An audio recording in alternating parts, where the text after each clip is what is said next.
Good job, Sal. Okay. Welcome to the Public Works Committee meeting for October 7th, 2014. Mayor Coburn, I think you have a couple of announcements to make. I do, and I would like to get the council to join me down in the front as we recognize the Employee of the Month. Gary. Does that one work?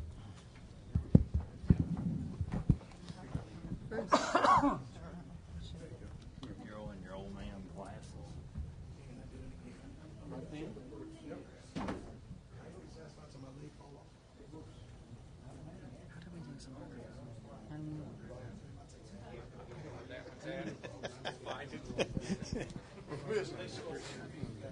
Testing, okay. Pam, are you going to join us up here in the front? If you do that, you have to put on that smile. There we go. Pam Webb is the Employee of the Month for October 2014. Is hereby presented this certificate of appreciation as honor and recognition, the accomplishments of leadership, and the exceptional performance reflected with her duties of employment with the City of Muskogee. Let's turn it around so everybody can see it. And congratulations on being the Employee of the Month for October 2014. I've had a chance to work kind of in the same office area with Pam, and always has a smile on her face.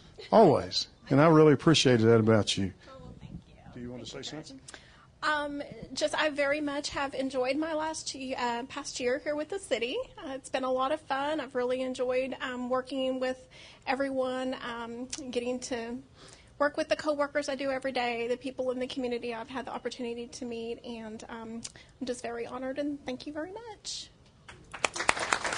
We'll let you shake everybody's hand. Pam is HR specialist, came to the city in August of 2013. She brought many years of HR experience along with office management experience with her. Pam is active in the community and loves doing volunteer work for charitable organizations. Thank you, Pam.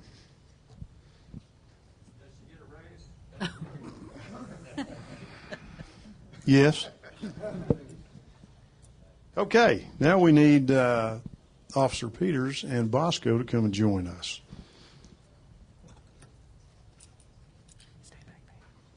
Bosco was actually the guest of honor today with Handler Bill Peters.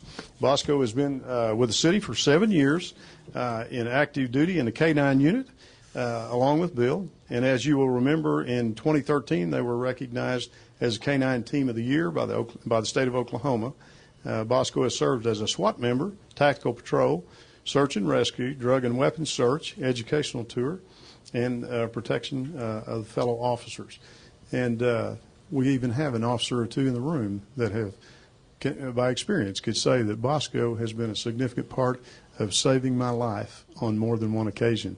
And I'd asked Bill at a reception the other evening, I said, Bill, would you convey to Bosco a word of appreciation, because you can communicate with Bosco in a way that we can't. You guys kind of talk the same language, and so give him our appreciation for the city of Muskogee, and congratulations to you as handler and as Team of the Year, too, in 2013. Thank you, sir. Here's Bosco's Key to the City presented today. So. Thank you, and shake everybody's hand if you can do that on the way around.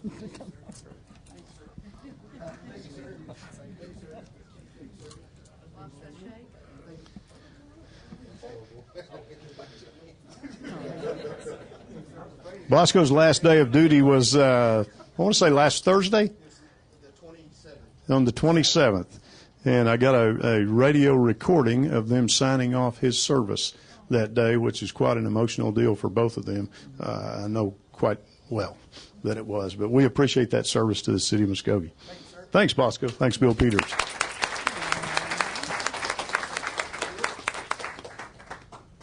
That's it. Thank you.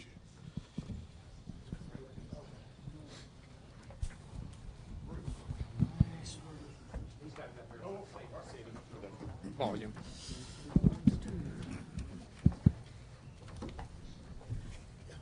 That's yours.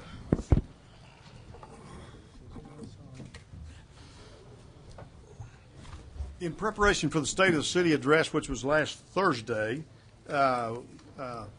Kimber Scott helped and Mr. Dallas, I want to say John Dallas, helped in putting together a video, and we would like to show that video to you again, and it's going to take a few minutes to do that, but there are more things going on in Muskogee, and what we were saying was, is there some way that we can convey some of the stuff that's going on in Muskogee, in a clear and concise way in a video? And gosh, they have captured it marvelously, and so we're going to watch that video. We may need to turn some lighting down to make the picture better.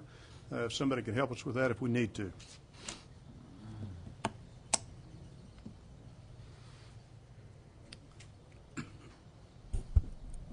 Perfect. Thank you, Chris.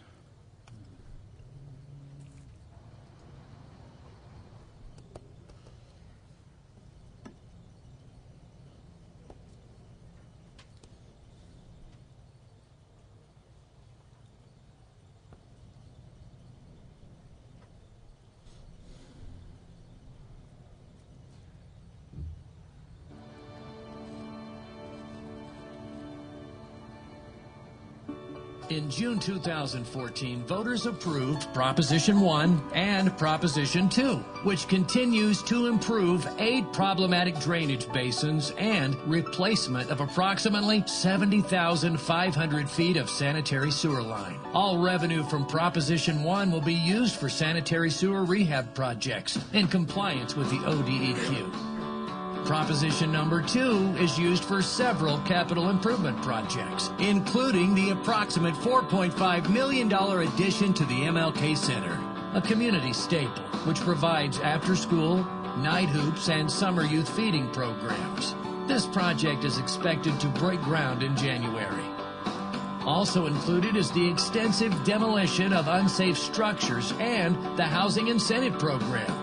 This project partners with the City of Muskogee Foundation to fund the demolition of up to 500 dilapidated structures, which grants encouraging new residential development by providing cash rebates for construction of new homes. Davis Field Airport is viewed as a catalyst for local economic development. Proposition number 2 will be used for much-needed improvements, with anticipation of new business activity calling for appropriate land planning. The airport board is working on the airport economic development strategy while looking long-term and for broader community involvement.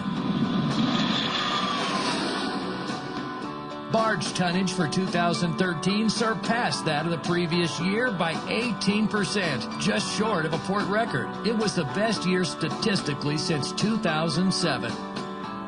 The Muskogee City County Port Authority's Business and Economic Development Office facilitated the completion of 9 local expansion projects, which resulted in the creation of 121 new jobs with an average salary of $41,660 and more than $83 million in new capital investments. The department was awarded a $2 million grant from the City of Muskogee Foundation in December 2013 to create and administer a local industrial development incentive fund to encourage new job growth and leverage private investment to benefit Muskogee. Staff also assisted with the successful nomination of Brian Sampson of Valorec Star as the most admired CEO in Oklahoma. Best Western is currently under construction at an estimated cost of $4.6 million.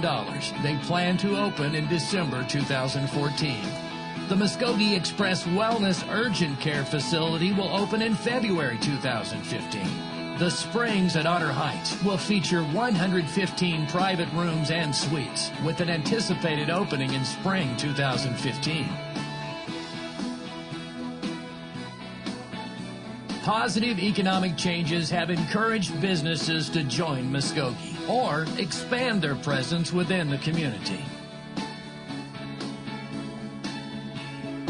Casey's General Store is expected to open by spring 2015. This $850,000 project, consisting of 4,068 square feet, is located at the southeast corner of Chandler and Country Club. The Quick Trip groundbreaking ceremony unleashed the start of construction of the largest travel plaza in Oklahoma, located at the corner of Highway 69 in Shawnee, spanning more than 6.73 acres. This project is expected to be completed in the spring of 2015. The new travel plaza is located at one of the city's busiest intersections, which hasn't seen development in 59 years. CVS, the largest pharmacy healthcare provider, opened in spring 2014.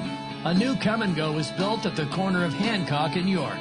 A second store is planned for the northeast corner of Country Club in Shawnee, with the construction date currently unknown. The MedNow Urgent Care is expected to open in Muskogee August 2015. A temporary clinic is planned while construction is underway.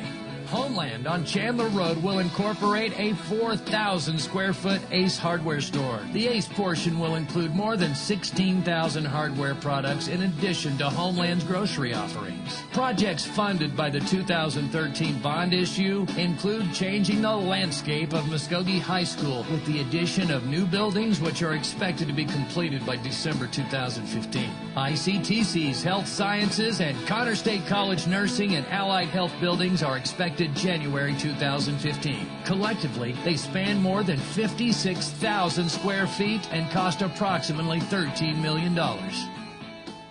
The Bassmaster Open brought more than 300 anglers to Muskogee. The economic impact of more than $400,000 boosted sales tax as well as public awareness about our river and its recreational purposes. In addition to promoting the Real Okie brand, the Chamber has served as a one-stop shop for the online community calendar. They have financially assisted with annual events, such as the Bare Bones Film Festival, the Exchange Club Chili and Barbecue Cook-Off, River Rumba, and Rotary's Party in the Park. Through these events, more than 1.3 million visitors have been welcomed to the city.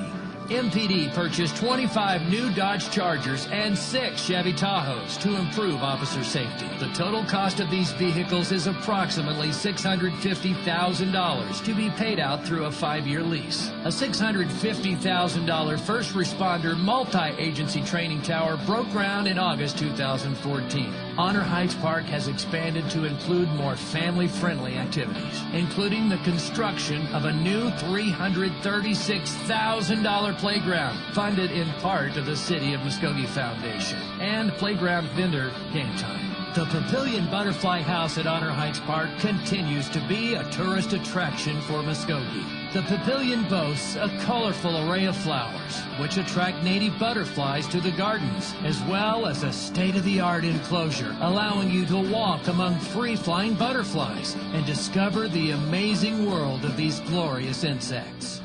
The South York Street widening project was a $6 million investment to widen the street from 2 to 5 lanes. The 6.7-mile mill and overlay project is a $2.5 million project funded by the City of Muskogee Foundation. The comprehensive drainage plan calls for the construction of 2 detention basins, one on an 11-acre tract southeast of the York Street and Chandler Road intersection, and a second one on a 5-acre tract north of Chandler Road between Anthony Street and David Lane near Elliott Street. The total project cost is approximately $5 million.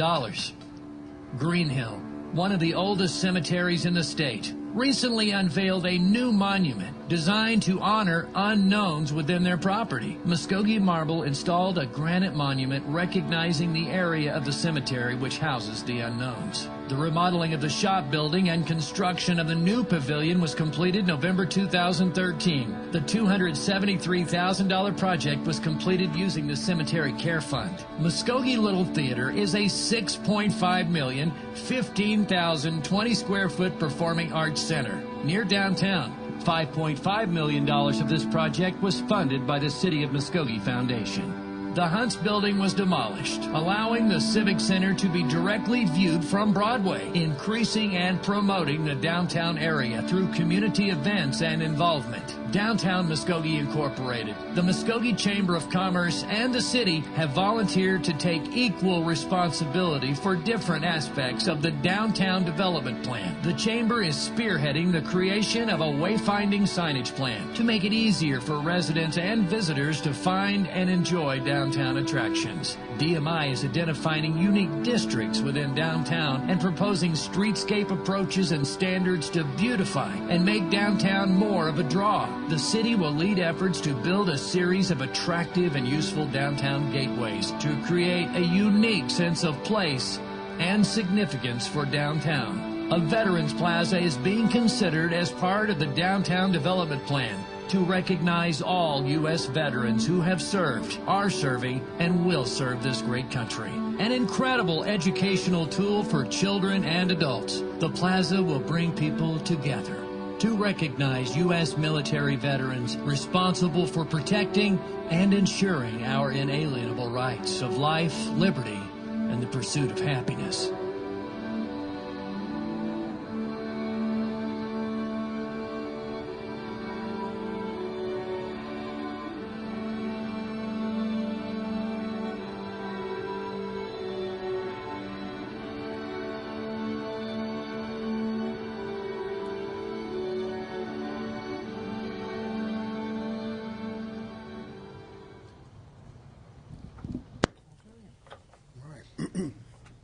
Thank you very much, and thanks to Kimber, Scott, John Dallas, and Cliff Castile for putting that production together. It sure gives you a snapshot in a short period of time of all the things going on in Muskogee, and that literally is not all. There's some that are not included in that as well. So thank you. Mayor, I think that's very good, and it just makes you really proud of what we've accomplished in the past few years. Exciting times. Item number 2. Consider approval of Public Works Committee minutes of September 16, 2014. Sorry, Pam. Any additions or changes? I was ready to move on to the public hearing. Move for approval. Second. I have a motion and a second. Any discussion? Roll call. Deputy Mayor David Jones. Yes. James Scully. Yes. Dan Hall. Yes. Marlon Coleman. Yes. Wayne Johnson. Yes. Leanne Langston. Yes. Ivory Van. Yes. Derek Reed. Yes. Mayor Coburn. Yes. Motion carries. Item number 2. Hold a public hearing and take action on the approval of an ordinance rezoning the property located on the southwest corner of 3rd Street and Columbus Avenue, more particularly described in the ordinance, from B Single Family Residential District and F General Commercial District to MXD Mixed Use District, and approved, authorized staff to revise the official zoning map of the city to reflect said change. We are now in the public hearing. Mr. Carvin, the floor is yours. Mr. Chair and members of the committee, the applicant, Muskogee Little Theater, is requesting approval to rezone property from the B Single Family Residential District and the F General Commercial District to the MXD Mixed Use District. The property is located on the southwest corner of 3rd Street and Columbus Avenue. The reason for the rezoning is to allow a theater to be located on the property. Now, looking at the existing zoning land use within the area, starting with the site itself. Currently, the site is zoned B Single Family and F General Commercial, and it is undeveloped or vacant property. North is zoned MXD, Mixed Use, and is undeveloped property. South is zoned F General Commercial, and it's the location of Oklahoma Music Hall of Fame. East is zoned F General Commercial and Three Rivers Museum. And west is zoned F General Commercial and is the location of Muskogee Transfer and Storage. Now, if you look at the land use map, it does indicate commercial zoning within the downtown area. The MXD Mixed Use District complies with the Land Use and Comprehensive Plan. Now, the MXD is the old zoning classification. This will be converted to the CBD, Central Business District Zone. Staff and Planning Commission both recommended approval. Be glad to answer any questions. Move for approval. Let me close the public. Oh, sorry. If you don't mind. We're going to close the public hearing since we have no one to speak to this issue. Now, any discussions or questions for Gary? Now I'd entertain that motion. Move for approval. Second. I have a motion and a second. Any other discussion or questions? Roll call. Deputy Mayor David Jones. Yes. James Scully. Yes. Dan Hall. Yes. Marlon Coleman. Yes. Wayne Johnson. Yes. Leanne Langston. Yes. Ivory Van. Yes. Derek Reed. Yes. Mayor Coburn. Yes. And the motion carries. Item number 3. Hold a public hearing and take action on the approval of an ordinance rezoning the property located at 920 North Main, more particularly described in the ordinance, from F1 Open Air Highway District to F2 Residential Commercial District, and if approved, authorize staff to revise the official zoning map of the city to reflect said change. We are now in the public hearing, and I do have two people that wish to speak to this item. Mr. Garvin? Mr. Chairman, members of the committee, the applicant, American Veterans Motorcycle Club, is requesting approval to rezone property from the F General Commercial District to the F2 Restricted Commercial. The property is located at 920 North Main Street. The reason for the rezoning is to allow a private club on the property. It will be for the American Veterans MC. If you look at the existing zoning land use within the area, starting with the site is currently zoned F1 open air and is a vacant commercial building. North is also zoned F1, and it's a boat and jet ski sales lot. South is zoned F1, and it's tractor and farm equipment sales lot. East is zoned F1, is undeveloped property. And west across Main Street is zoned F1 and is an auto repair shop. The land use map does indicate commercial zoning along the Main Street corridor. The F2, which will convert to the C2 underneath the new regulations, complies with the land use map and comprehensive plan. Both staff and Planning Commission has recommended approval. I would state at Planning Commission we did receive a letter from a citizen, property owner within the area opposing the request. We also had a citizen who owns property on the east side of Mill Street attend the meeting opposing the request. Be glad to answer any questions, and the applicant is also present. Should we hear from the applicant, Gary, while we're here, if you don't mind? Yes. Is it Mr. Mike? Is it Mike Winter? No, it's Leon Stidham. Leon, I'm sorry. Yeah. Next one's Mark Winters. Okay, Next item. Got him marked. Sure, I can answer any questions that you'd like. Really, I don't know. I mean, I'm for the approval of it. I don't know what the denials would be, but Do we have any questions for Mr. Stidham? My only question to Mr. Garvin, what were the complaints? The one who attended the meeting, which has the property on the east side of Mill Street, whose property is also zoned F1 open air, was considered properties for sale, and she was afraid it would affect the sale of her property and the value of her property. And I'm sorry.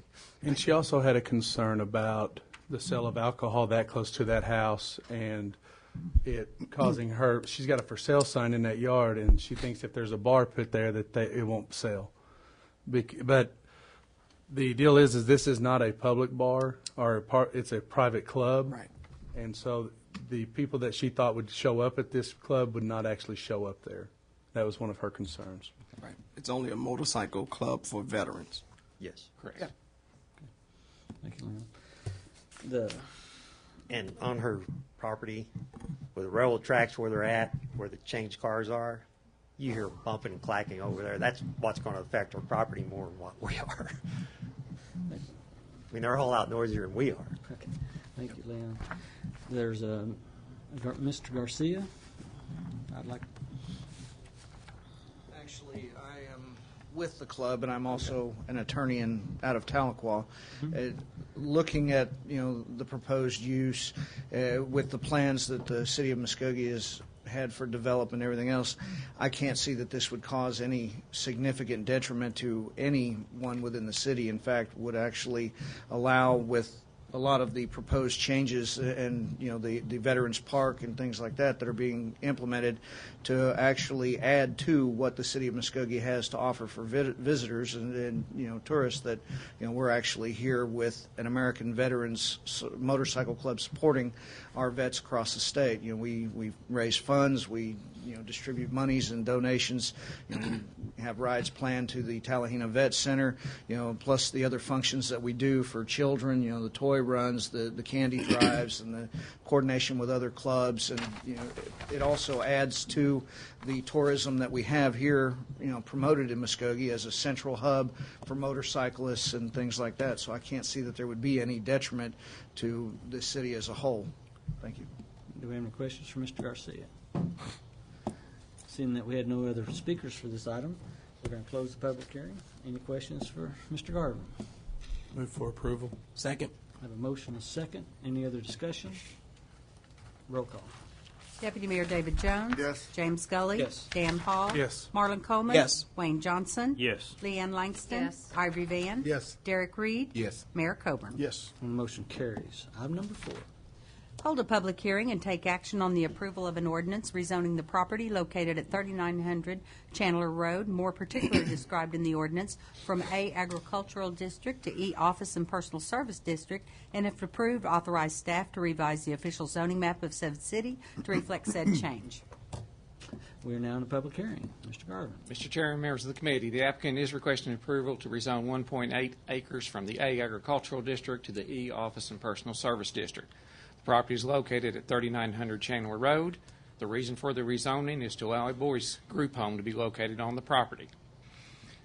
Again, looking at the existing zoning land use within the area, the site is currently zoned A Agricultural and is a vacant church.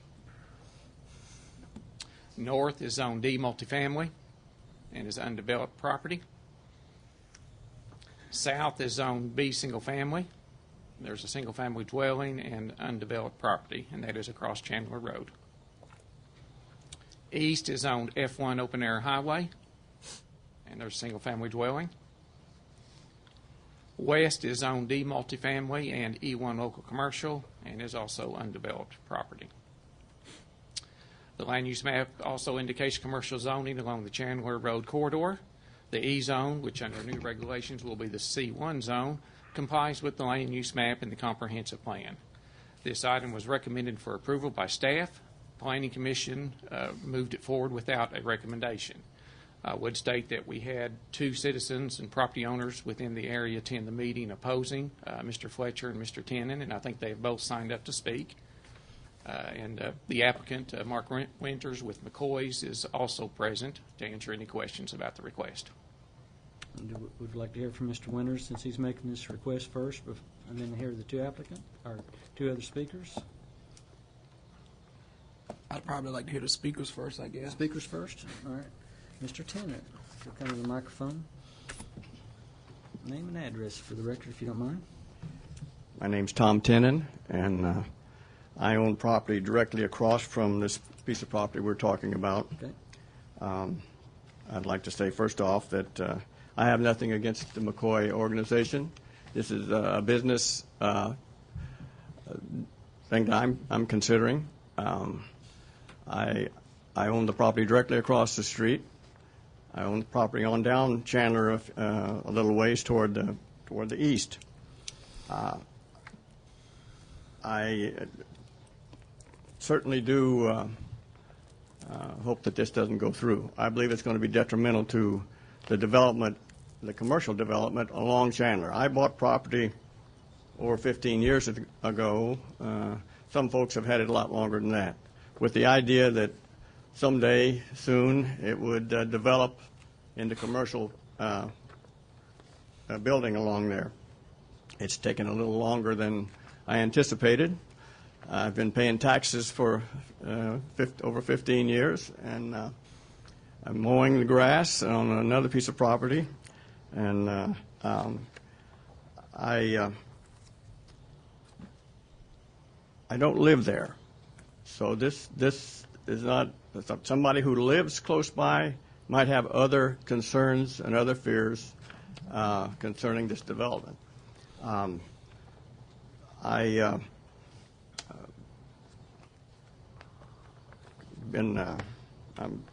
a little bit hesitant here. I understand that McCoy's doesn't pay taxes. Is that correct? Are they a nonprofit organization? I'm hoping to see the corridor develop with commercial properties that will bring more money excuse me, into the coffers of Muskogee. I'm excited to see the city aggressively seeking commercial development, and that's what we want, some of us who have investments there, to grow. It begins to see that it's moving that way somewhat. I feel that this is definitely detrimental to our properties, the values, and I see the city is moving the juvenile facility out on Shawnee to another location because it was hindering commercial development. We as property owners have the same concern. that if this is put in, it's going to hinder development in the immediate area. And I look at it as what's good for the goose is good for the gander, the city being the goose and we being the gander. So I hope you will consider this seriously because a lot of us have a lot invested here. Thank you. Tom, Tom, before you leave, we might have a question too. Okay. Do we have any questions? We may come back to you too, though. Thanks. We will now recognize George Fletcher. Name and address, please, Mr. Fletcher. Good afternoon. I'm George Fletcher. I live at 3902 Chandler Road. To start off with, I don't want to sound negative about anything because my place is already zoned commercial. I live next door to this place. I've been there 44 years in the same location. Mm-hmm. So whatever happens is coming to me. I'm not going to it. I've lived there 44 years with peace and harmony prevailing in my life. And I hope to live out my last days there at that place. As my wife right now, she's not doing well. And as you can plainly see, that it's a situation moving into our neighborhood, which is, I feel, is going to be very detrimental to the area, and it's really upsetting that I paid taxes for same location 44 years, and if you approve the zoning for the McCoys, they're going to be moving into a non-tax situation. If you approve it for commercial use, then I feel like that they should pay taxes, which brings up another can of worms. Mr. Winters will come up and he'll tell you that these children, they're children. That's what he's going to tell you, that they're wards of the courts or wards of the DHS. But my opinion of it is that they're juvenile delinquents. And the reason I say that is that there's going to be in a lockdown situation next door to my home. And, you know, when you have a lockdown situation, I would think that would be like a detention center. Mr. Winters will tell you that these are all good kids, and I have no doubt in my life that they're unfortunate. I hope for the best for them, but I also hope for the best for me and my family. And you know, there's a lot of things that could happen to this thing, but Mr. Garvin, I'm going to tell you how this come about. The church was sold, and when I found it out, I went to talk to the preachers over there, Mr. Rainey, and Mr. Rainey, he gave me this description of our property, of his property. So I read on it that it was. He told me that it was agricultural. I take it down to the city planning office, which is across the hall. I take it down over there, and they tell me that it's zoned commercial. And apparently they told the McCoys that. So everybody in the office seemed surprised when I brought this description in and asked for how the property was zoned. So apparently they've sold somebody in the planning office has sold somebody a bill of goods. But another thing is that now Mr. Garvin will not tell you this, that he's going to ask for approval of it. And he's going to suggest to you that he's approved for it. But he's not going to tell you that every other group home in the city of Muskogee is zoned D1 multifamily. If it's good for that, like Mr. Tennant said, if it's good for the goose, why isn't it good for that gander? So I definitely feel like that the city of Muskogee has opened up something they don't want to open up. Mr. Tennant told you about opening the place on Shawnee, which is a detention center. The city council used public dollars and public money for purchase another piece of ground so they could move out of a place over there. So are we building the same situation on a Chandler Road, which is already zoned according to your map, according to your public use map, that this is a corridor? And they show that everything on Chandler Road is commercial. So if you zone it D1 multifamily, what are you going to do? What's going to happen? Are you going to have to? Is he going to have to come back and if they approve that, or how are we going to handle this? So I can tell you this: the city council got a problem. somebody jumped into something that you ought not got into. And I appreciate your attention. Thank you, Mr. Fletcher. Do we have any questions for Mr. Fletcher? Yeah, one more thing I'd like to ask. No, we have to ask. Your 5 minutes are up. I'm sorry. Well, I understand that, but Okay, we got you. Mr. Winters, would you like to speak since you're the applicant? A couple of things I do want to clear up that Mr. Fletcher said about we were told originally it was commercial property, and that was true. Then we found out later that it wasn't, and I think that was because Mr. Fletcher went up and talked to him and showed him that information. There's a big difference between this group home and the juvenile facility out on Shawnee. Okay, the juvenile facility out on Shawnee is basically a jail for kids who's committed crimes. Okay, that's ran by the judges. It's ran by Office of Juvenile Affairs. This group home here is by DHS. So you're on the other spectrum of the system for kids. Okay, you're dealing with kids who's been abused, who's been deprived, who's been neglected. Big difference from the delinquent side for the detention facility and the DHS side for this group home. Okay, it is not a lockup facility. Okay, we cannot lock up the facility. Only detention facilities or institutions for kids can be locked up. These group homes are not locked up facilities, so I want to clarify that up. Okay. Also, I do want to state that even though they made a point about businesses coming in and paying taxes and things along those lines, we're going to be offering around 25 to 27 jobs at this facility, new jobs. Okay. It's going to pump about $500,000 into the community with salaries, things we have to purchase, things along those lines. So when we talk about economic development, that's a good thing, I think, for Muskogee. Okay. The other thing, we're in the business of helping kids. Okay. These kids, like Mr. Fletcher said, have not had good opportunities. We want to give them the opportunities where they can be successful, productive citizens wherever they go back in their communities. That's our goal with them. That's our goal with any of our kids that we deal with in any of our programs. We also have another group home on the campus of McCoy's now, which is for delinquent kids. It's a Level E group home just like this one is, but it's OJA kids. Those are kids that's committed crimes. Okay, we've been out there open for almost a year and a half. Not had any problems. Okay, we've not had a kid run off in that facility in over a year. And these kids are kids that's game bangers. These are kids who's done some not very good stuff.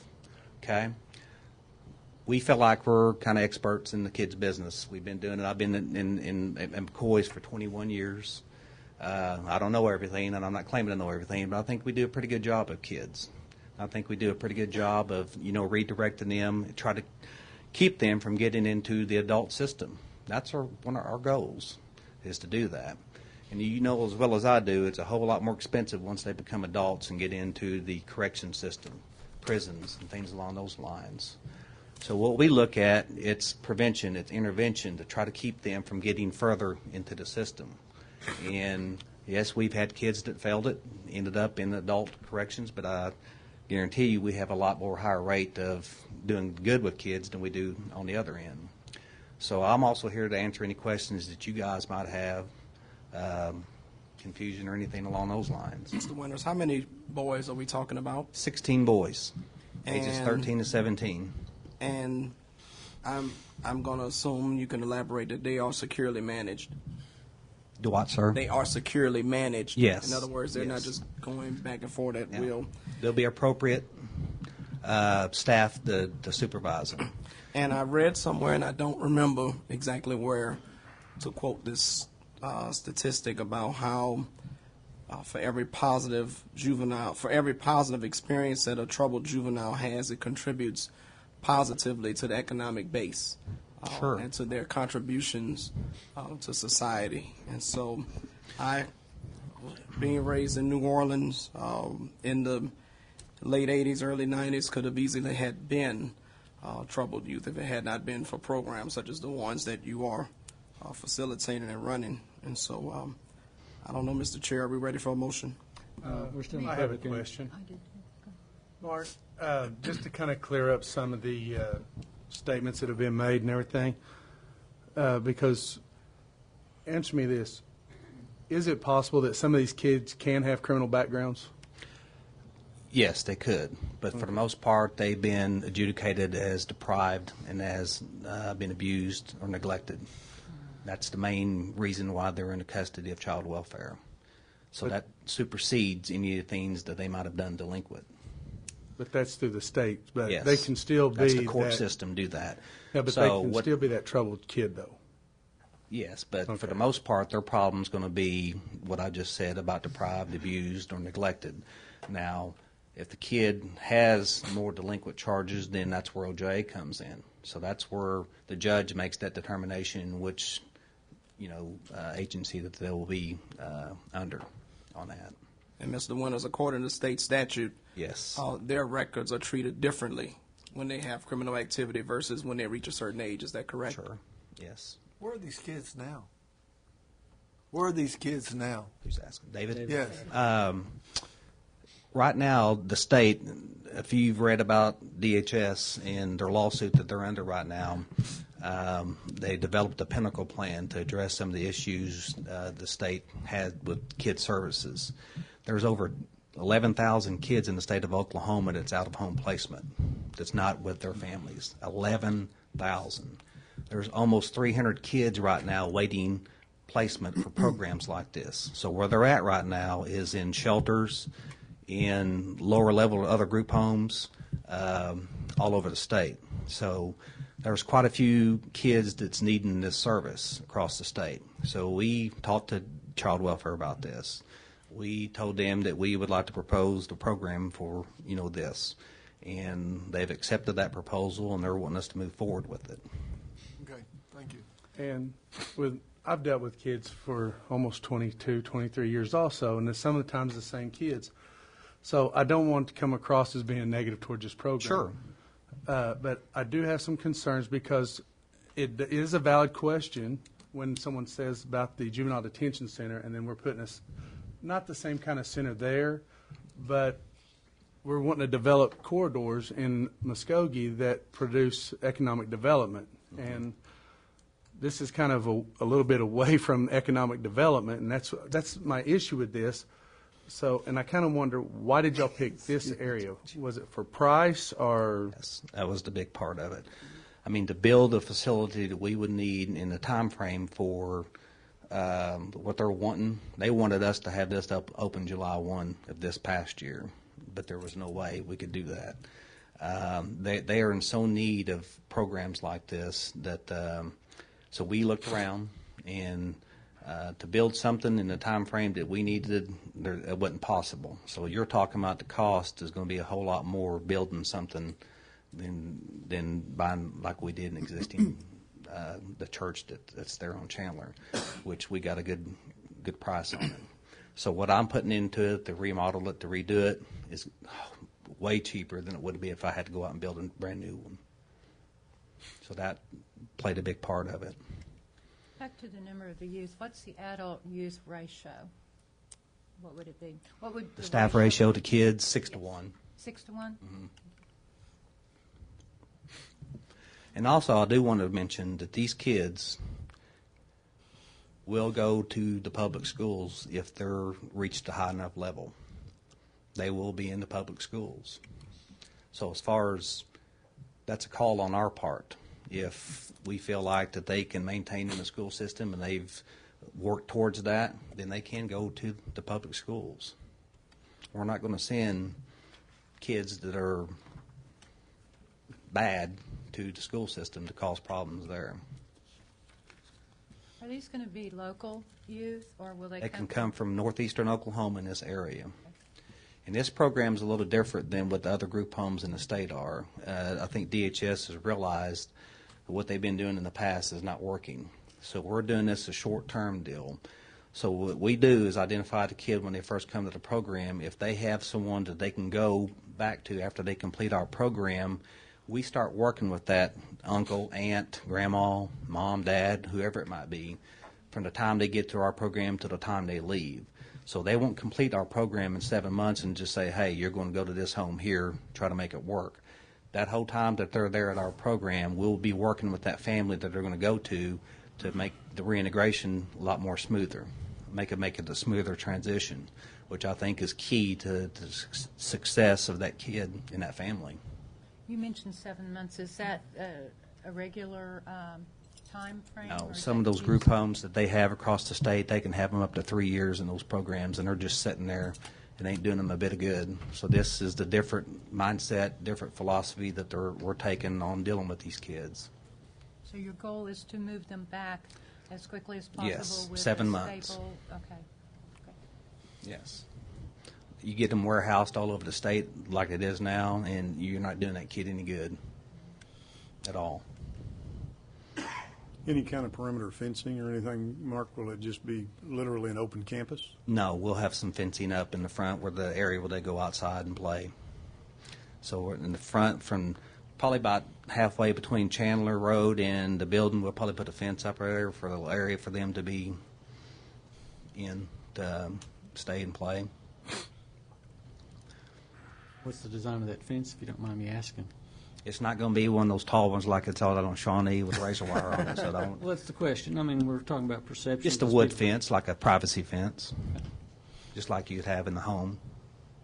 And these kids will be involved in community activities. They'll be involved in going to church here. They're going to be involved in going to ball games. They're going to be involved in doing those things. DHS wants us to try to normalize them as much as possible and not so much have them like institutionalized. So they're going to be involved in doing community things. Smart, Mayor. I guess I have another question if the committee doesn't mind.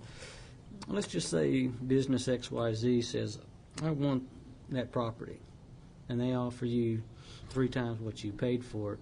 What's your ability to sell that to a commercial property owner? I mean, would you be even open to that? That'd be up to our board of directors. I mean, but there's no there wouldn't be nothing. There would be nothing to restrict it if we wanted to do that. So that would still be something that your board would go, oh, sure, we can. Yeah, we can build an. If they gave us 3 times that, then maybe we could build. Well, that's what I'm saying. Else. I'm just saying that where the county detention center was kind of a problematic relocate. Right. This one may not be quite so problematic to relocate. Right.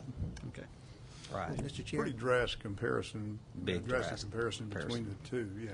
You're talking about a facility on Shawnee that's $250, $300 a square foot to reproduce with security system and fencing and containment areas, and I think this is a drastically different approach. And I just want to make that clear that that's if there's some businesses that want to be on there won't be no ties like what you found out with the detention facility. Okay.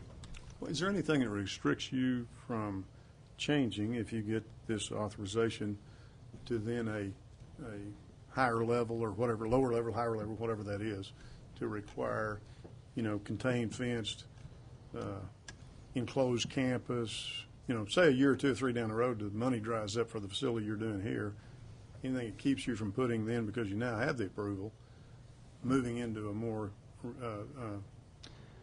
dangerous, difficult. No, there won't be a need for that. I mean, these kids are already identified for this type of program that's here. If they're going to be needing to be going to a higher level of care, then that won't be at this facility. It would be Riverside or somewhere else. Facility. Yeah. Okay. Yeah, I just want to ask Gary Garvin a question here. They made an application under the old ordinance. Correct. Okay, and so they're requesting rezoning to go to E.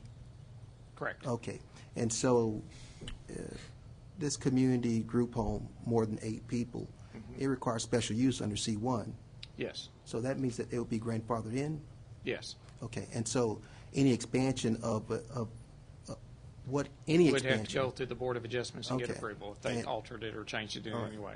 Okay, and so 8 or 16? no new 16. I was hearing More than 8 is what. Yeah, if it's more than 8, it's considered a commercial use.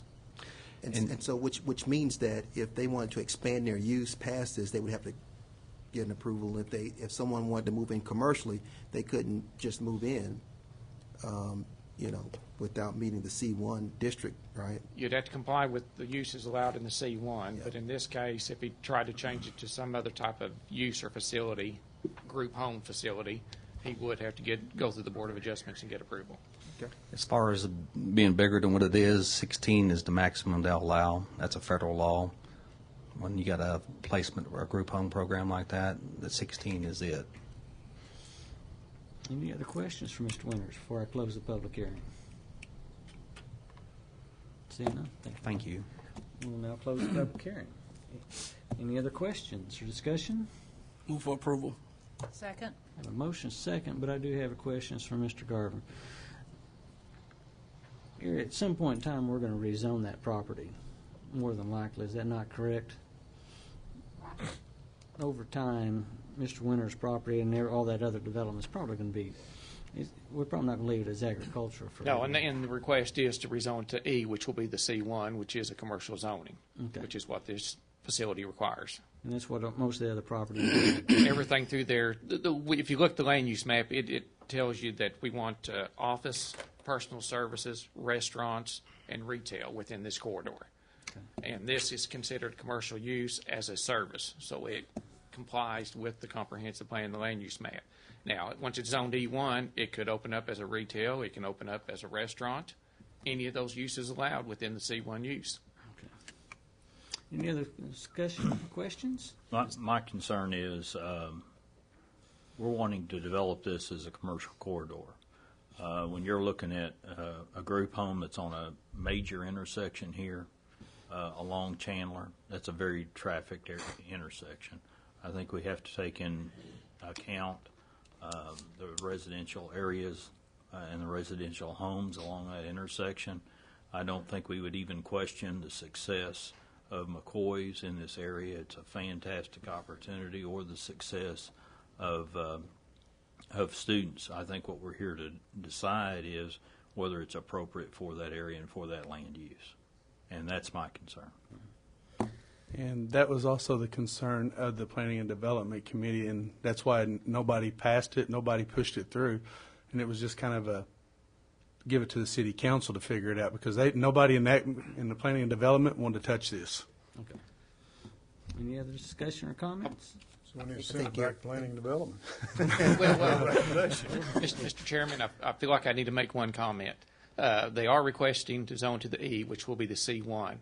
Now, if, for example, it is denied, someone wants to come in and open up a retail, they're going to request that it be rezoned to C1, the same exact zoning. Mm-hmm.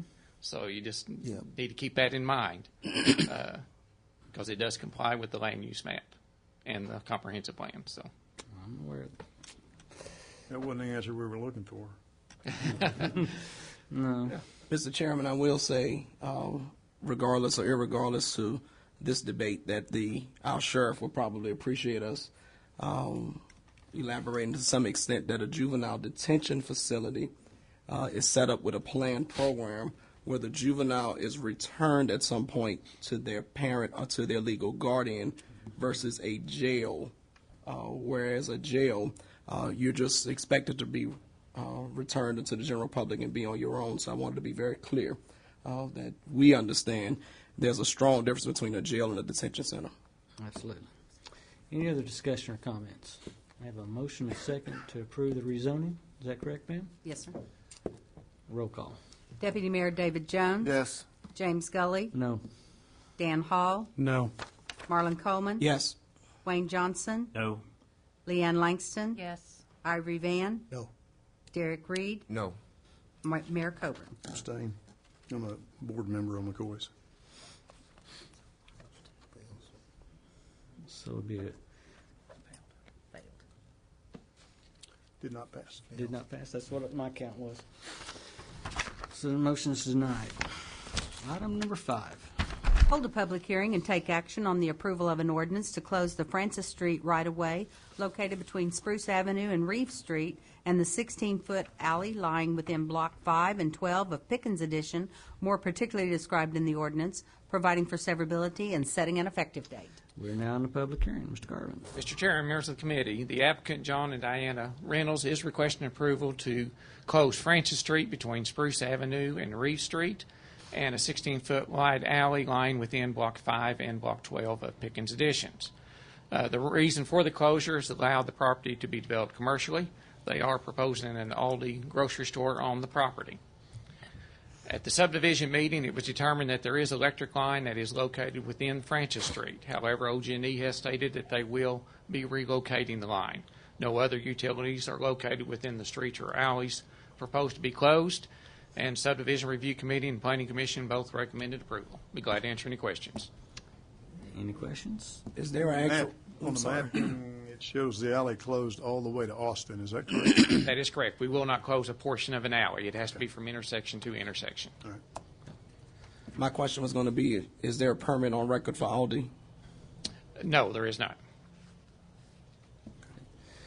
We had no one's I signed have up. one more question. Well, no, I'm gonna close the public hearing since Okay. someone signed up for that, and then we'll have discussion. Is that right, Roy? That's correct. So we're gonna close the public hearing right now. So any other questions for Mr. Garvin?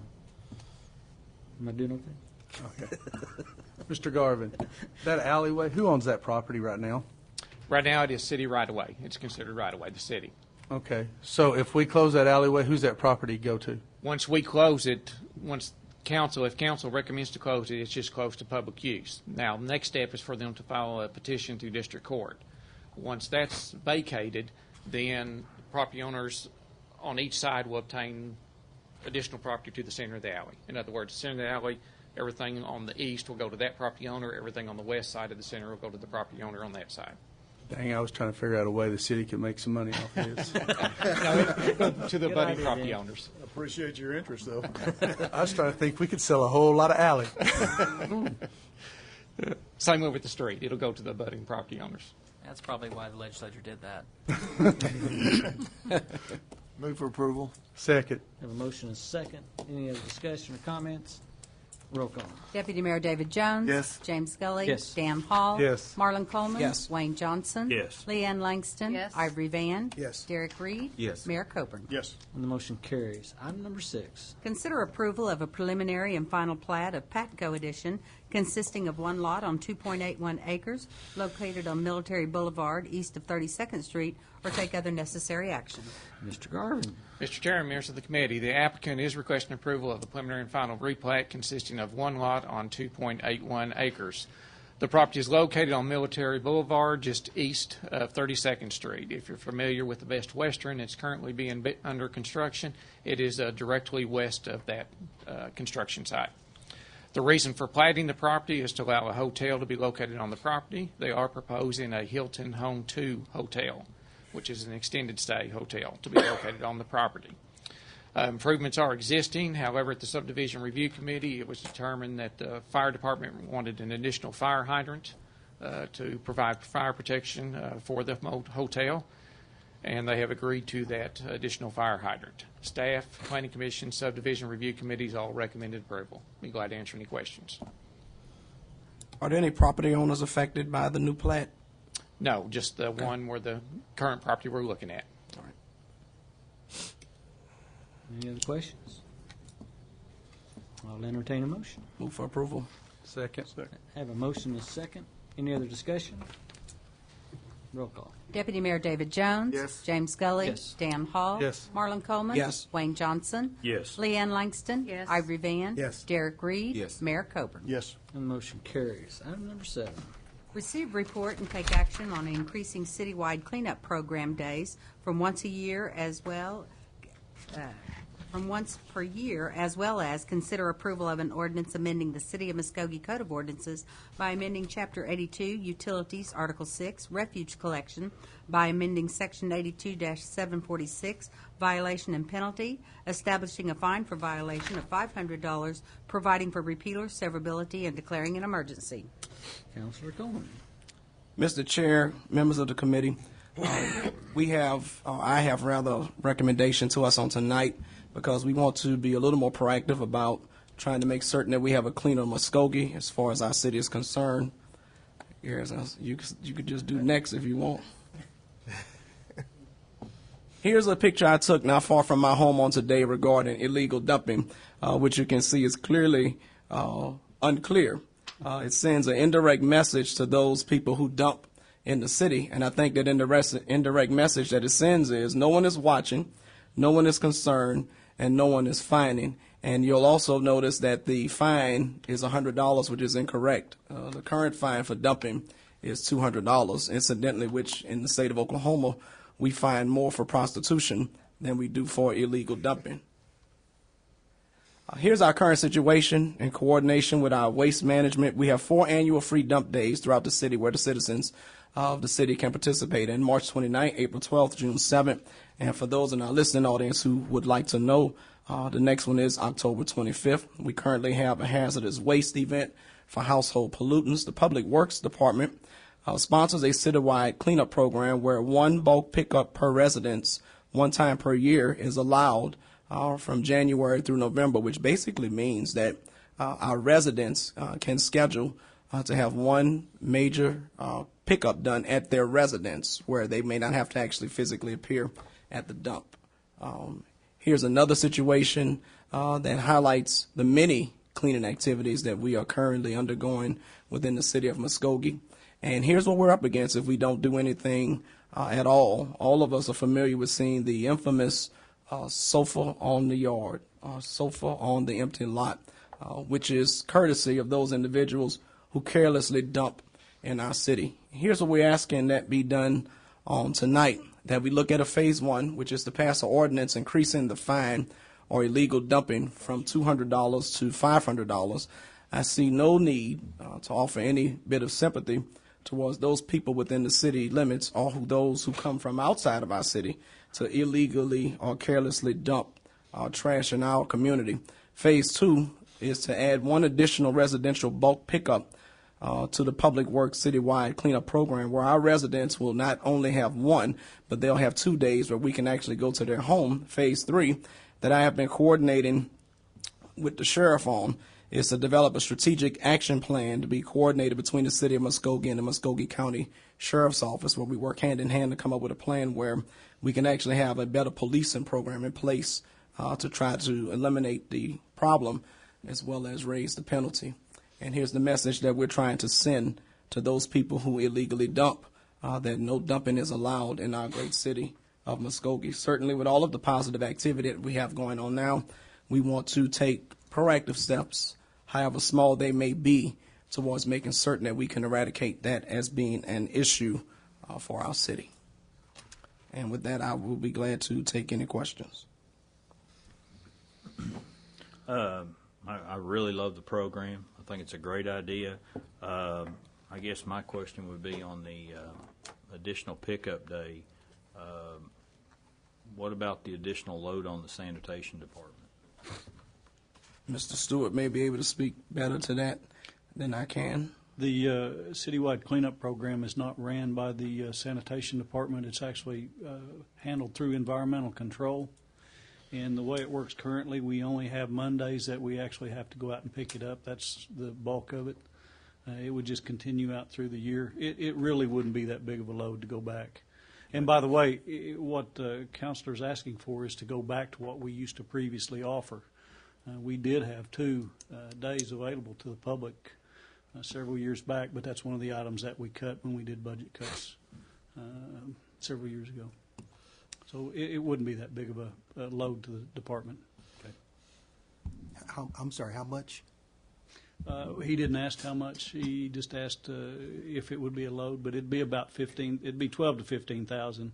I think we currently budget 15. The additional day wouldn't, I don't think, cost 15. I think we could get by with 12,000. It's just an item that is not in our current funding budget. And if we added it back, I would suggest we think about it in our next fiscal year and put it in then and go forward with it. I think it's a great idea, and I think it's one of the things that would really help the residents more than any kind of a free dump day or any more events that we might hold. That's the one where, we actually come to the house and get the product. And then if the people can't put it out there, we've got civic clubs that'll go out in the system and putting it out. The only problem is it's a little inconvenient because we specify what week of the month we come. But it's still, I think, one of the best bangs for our buck. And as a resident, I think it's one of the best ways to clean your property. So I appreciate the counselor looking at that. Mr. Coleman, have you looked into any that? How many tickets have we issued in the last year? Is it a matter that the ticket is not substantial enough in dollar value, or is it that we don't go out and ticket those Mr. people Tucker that can are help me dumping. with that. I think the issue is that right now, there's no set amount. Is that correct? I think it's No, you're talking about the fine? the fine. The fine is currently set by the court, and that has been set at $200. So with the court costs, it's $249 is what the existing fine is. The fine is without the amendment to the ordinance that's presented. Right. But as for the number of tickets issued, we have not issued any within this year, and I haven't gone back further to see how many we've issued. I wonder prior if years. increasing the amount's going to do any good if we don't issue any tickets. I think the increase in the amount will do good the further we move down the line with the sheriff's office to develop a more strategic plan in terms of making certain that we have adequate staffing to actually police the dumping so that those fines can be adequately issued. Right now, the way I understand it, we have one individual that works for the sheriff's office who does all of the policing for illegal dumping. And part of our strategic plan is looking at a combination of increasing the fines as well as trying to find ways where we can add staff or add it to someone's existing duties to try to put more people on the street to actually do that. And I believe that, and Mike can also speak to this, that we set up some cameras in locations where we suspect that there have been illegal dumping activities. And to my knowledge, we've not been able to obtain any good evidence that will allow us to charge anyone No, so far. they stay one step ahead of us. Sure. And the sheriff did. I'm sorry. I'm sorry. And that's because they're dumping like sofas and mattresses and those kinds of things. That's hard to kind of, discern, detect what There's no name on it. who's done it. Yeah. Okay. That's absolutely correct. And incidentally, Mr. Stewart, also, the sheriff did mention to me yesterday that he does have some equipment in terms of high visual tech cameras that he's very willing to use as part of our strategic plan to place them in areas where they may be of the biggest help to help catch those individuals who are illegally dumping. As part of your comprehensive plan to work with them and Yep. go forward, that might be an avenue to pursue. Right. You know, one of the things that I keep hearing is that most of the dumping spots are in areas that you don't notice from the street. They're heavily wooded and, hidden from public view for the most part. And it seems to me that maybe if we worked on that also, clearing some of the access, if people thought that someone was going to see them going in there and dumping, it might prohibit some of it, prevent some of it. If you go around the Centennial Trail, you can see about Yes. 5 locations real easily. Yeah. But not from streets. Not from street, generally. that's true. And Yeah. a lot of times They're starting to get more brazen, and they are starting to dump it right along every street. I mean, the other day I was driving down Country Club, and there was a chair sitting right there. Someone just threw it out. So, Mr. Tucker, if we increase this to 500 and we're looking for the county to help enforce this, is there any way that they can receive a portion of that fine? I mean, we're asking them to cooperate and work with us a little bit more, but if we start doing some fines, We can certainly set it up that way, make some modifications to our current interlocal agreement between the city and the county. That would not be difficult to do. It would just require the changes to be in writing, and then both bodies approve that. But if we're expecting them to help us enforce this, then I think there ought to be some sort of incentive. I think, Mr. Coleman, this is kind of your ball of wax. I don't know if that's what your intention was or not. Well, I know in conversations with the sheriff when we talked about what the fines would be, a brief conversation of how revenue sharing would take place in order to offset the cost did come up. And certainly I am agreeable to that. I do think that this is not necessarily a moneymaker, but an opportunity to warn those people who illegally dump, as well as provide the necessary revenues we need to work cooperatively together to make certain that that type of incentive you're talking about is in place. I like the two-pronged strategy. And more opportunity to come get stuff off your front yard and a little bit of a stick on the backside of it. Absolutely. Any other comments or questions? Move for approval. Second. A motion is second. Any other comments, discussion? Roll call. Deputy Mayor David Jones. Yes. James Gully. Dan Hall. Yes. Marlon Coleman. Yes. Wayne Johnson. Yes. Leanne Langston. Yes. Ivory Van. Yes. Derek Reed. Yes. Mayor Coburn. Yes. The motion carries. Mayor, as a point of clarification, now we're going to look at that, address it in our next fiscal year to add that back. So there's no Right. action needs to be currently just look at it at budget time. Right. That's fine. Item number 8. Consider approval of an ordinance amending the City of Muskogee Code of Ordinances by amending Chapter 38, Environment, Article 4, Smoking and Use of Tobacco in Public Places, Section 38-99, Possession of Lighted Tobacco in Certain Places Prohibited, Exceptions, designating all city property as non-smoking, providing for repeal or severability, and declaring an emergency, or take other necessary action. Ms. Langston. Sorry, I'm skipping through the one that we were just on.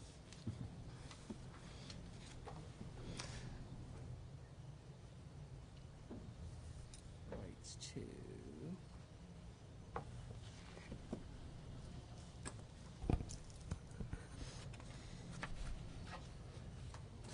So what they're looking at, Howard, how many pieces of property currently do we allow smoking on? I know the parks in certain areas, haven't we? Yeah, we don't, buildings, well, we don't allow smoking in the parks. I was thinking we've already created some non-smoking areas. Yeah, here at City Hall, I think our existing policy is that we allow you to smoke, because we let the guys smoke in this room here. They call it the smoke room. And they're allowed to smoke in there right now. I think it's 20 feet away from our doorways or something like that, but our employees smoke in this room next to the PD called the smoke hole. Okay, so our facilities. There's an outdoor facility, so to speak. Our fleet maintenance facility, they can smoke within 20 feet of the building or inside the building? Well, I see them smoking outside the building. Okay, but if we go forward with this, they can't. They can't smoke Okay. at the fairground, I think, at all. Okay, I'm just trying to see how many pieces of property might be affected. Lynn, are you ready? You got to find. I was stalling good for you. We were having trouble here. Yeah, excuse me. First of all, I'd like to invite Jason Sheeler and Delby Walker to come forward. I've been working with them. Jason works with the Cherokee Nation, and Delby works with the Health Department, and they're both involved in the Wellness Initiative. And one of the reasons that we wanted to get this ordinance passed, this was about the only one that they need in order to obtain some additional grants. All of our laws about tobacco and stuff, all our ordinances, are very good, except for the one that we do not have at this point. And what we are asking to be added is that all buildings and other properties or portions thereof owned or operated by the City of Muskogee shall be designated as non-smoking. Now, we don't want this to be a huge problem, which it could very well be. What we are wanting to do is to implement this in 90 days. It would be a commitment to being non-smoking, but we want an implementation phase-in period for education of staff, and department head input on how accommodations could be made as people ease into not being allowed to smoke on city property or in city property. So we want to be very reasonable, and although we're being proactive, we want to offer additional support. Jason and Delby both are certified cessation counselors. Is that the correct terminology? And they both have offered to help, in helping our employees. I've asked them to come up here, first of all, so that everybody could meet them. They are working real hard to help our entire city, and they can answer any questions that anyone has a lot better than I can, so I wanted them to be available for that, if anyone has any questions. Are we, Mr. Chair, are we talking about a designation? And if we're only talking about a designation in addition to what we're doing, what does that designation actually mean in terms of the infrastructure that we need to put in place for our facilities? I'm sorry, I'm not understanding what you're saying. In other words, we have, according along the lines of what Councilor Committee Member Gudley said, we have non-smoking policies already in place. So what does this designation do? What's the difference? Okay. I can speak to that. We do have a policy in place, which is administrative policy established by the city manager, which prohibits smoking in all city facilities, with the exception of specifically designated areas. Okay. If this ordinance were to be approved, then it would make all city property, including not only buildings but also property, non-smoking. As a result, it would preempt the manager from creating any of those designated smoking areas. All property of the city of Muskogee would be designated smoke-free. Roy, would that include streets? No. No, And it doesn't wouldn't. include sidewalks. It's just parks and stuff like that. Right. This is the language taken directly from the state statute. So I know Mr. Stewart is getting at. My workers, for example, are running up and down the sidewalk, putting lines down. They take a smoke while they're working, but they're not on city premises. Right. So city street is a city property. There's a different designation between I city understand of what he's Muskogee asking. and Also. public property. Okay. And there's a difference. Okay. And it was recognized by. Mr. Stewart said I mean, and that's What'll be asked me next. Right. I mean, the John Doe workers who are out there on the streets are going to ask this question, and I think they probably should have as much clarity as the rest of us. You got people in this building that are going to ask questions as well. Well, and I think we concentrate too on smoking, and from somebody that uses no smoking, I think it's just as big a challenge. I mean, for somebody that quit, no smoking and smokeless tobacco, that's going to be a challenge too, because it's this same thing as use of smokeless tobacco. So Well, the question gets down to, what are you going to do when you catch somebody? there you Is that go, and that's termination, why or what are when you I gonna- what's talked with gonna Leanne, you really need an implementation policy in a time period when we can help those employees out, and Let how are me we give going to you a implement crazy that? scenario. Hatbox, which is all city property, 425 acres almost, and I work at Hatbox area or Parks and Rec, but my facility in my break area or whatever is inside the hangar at Hatbox. So I'm going to have to get in the car and drive a quarter of a mile to have a cigarette and then drive back on the city property. Is that an enforceable, practical method of? Yeah, But what you're trying to get is everybody stop smoking. Well, what happens is people. So if we accommodate those spaces, we haven't achieved anything. True. But our goal is, well, for example, I'll use the health department. We have tobacco-free property, and we have staff that smoke.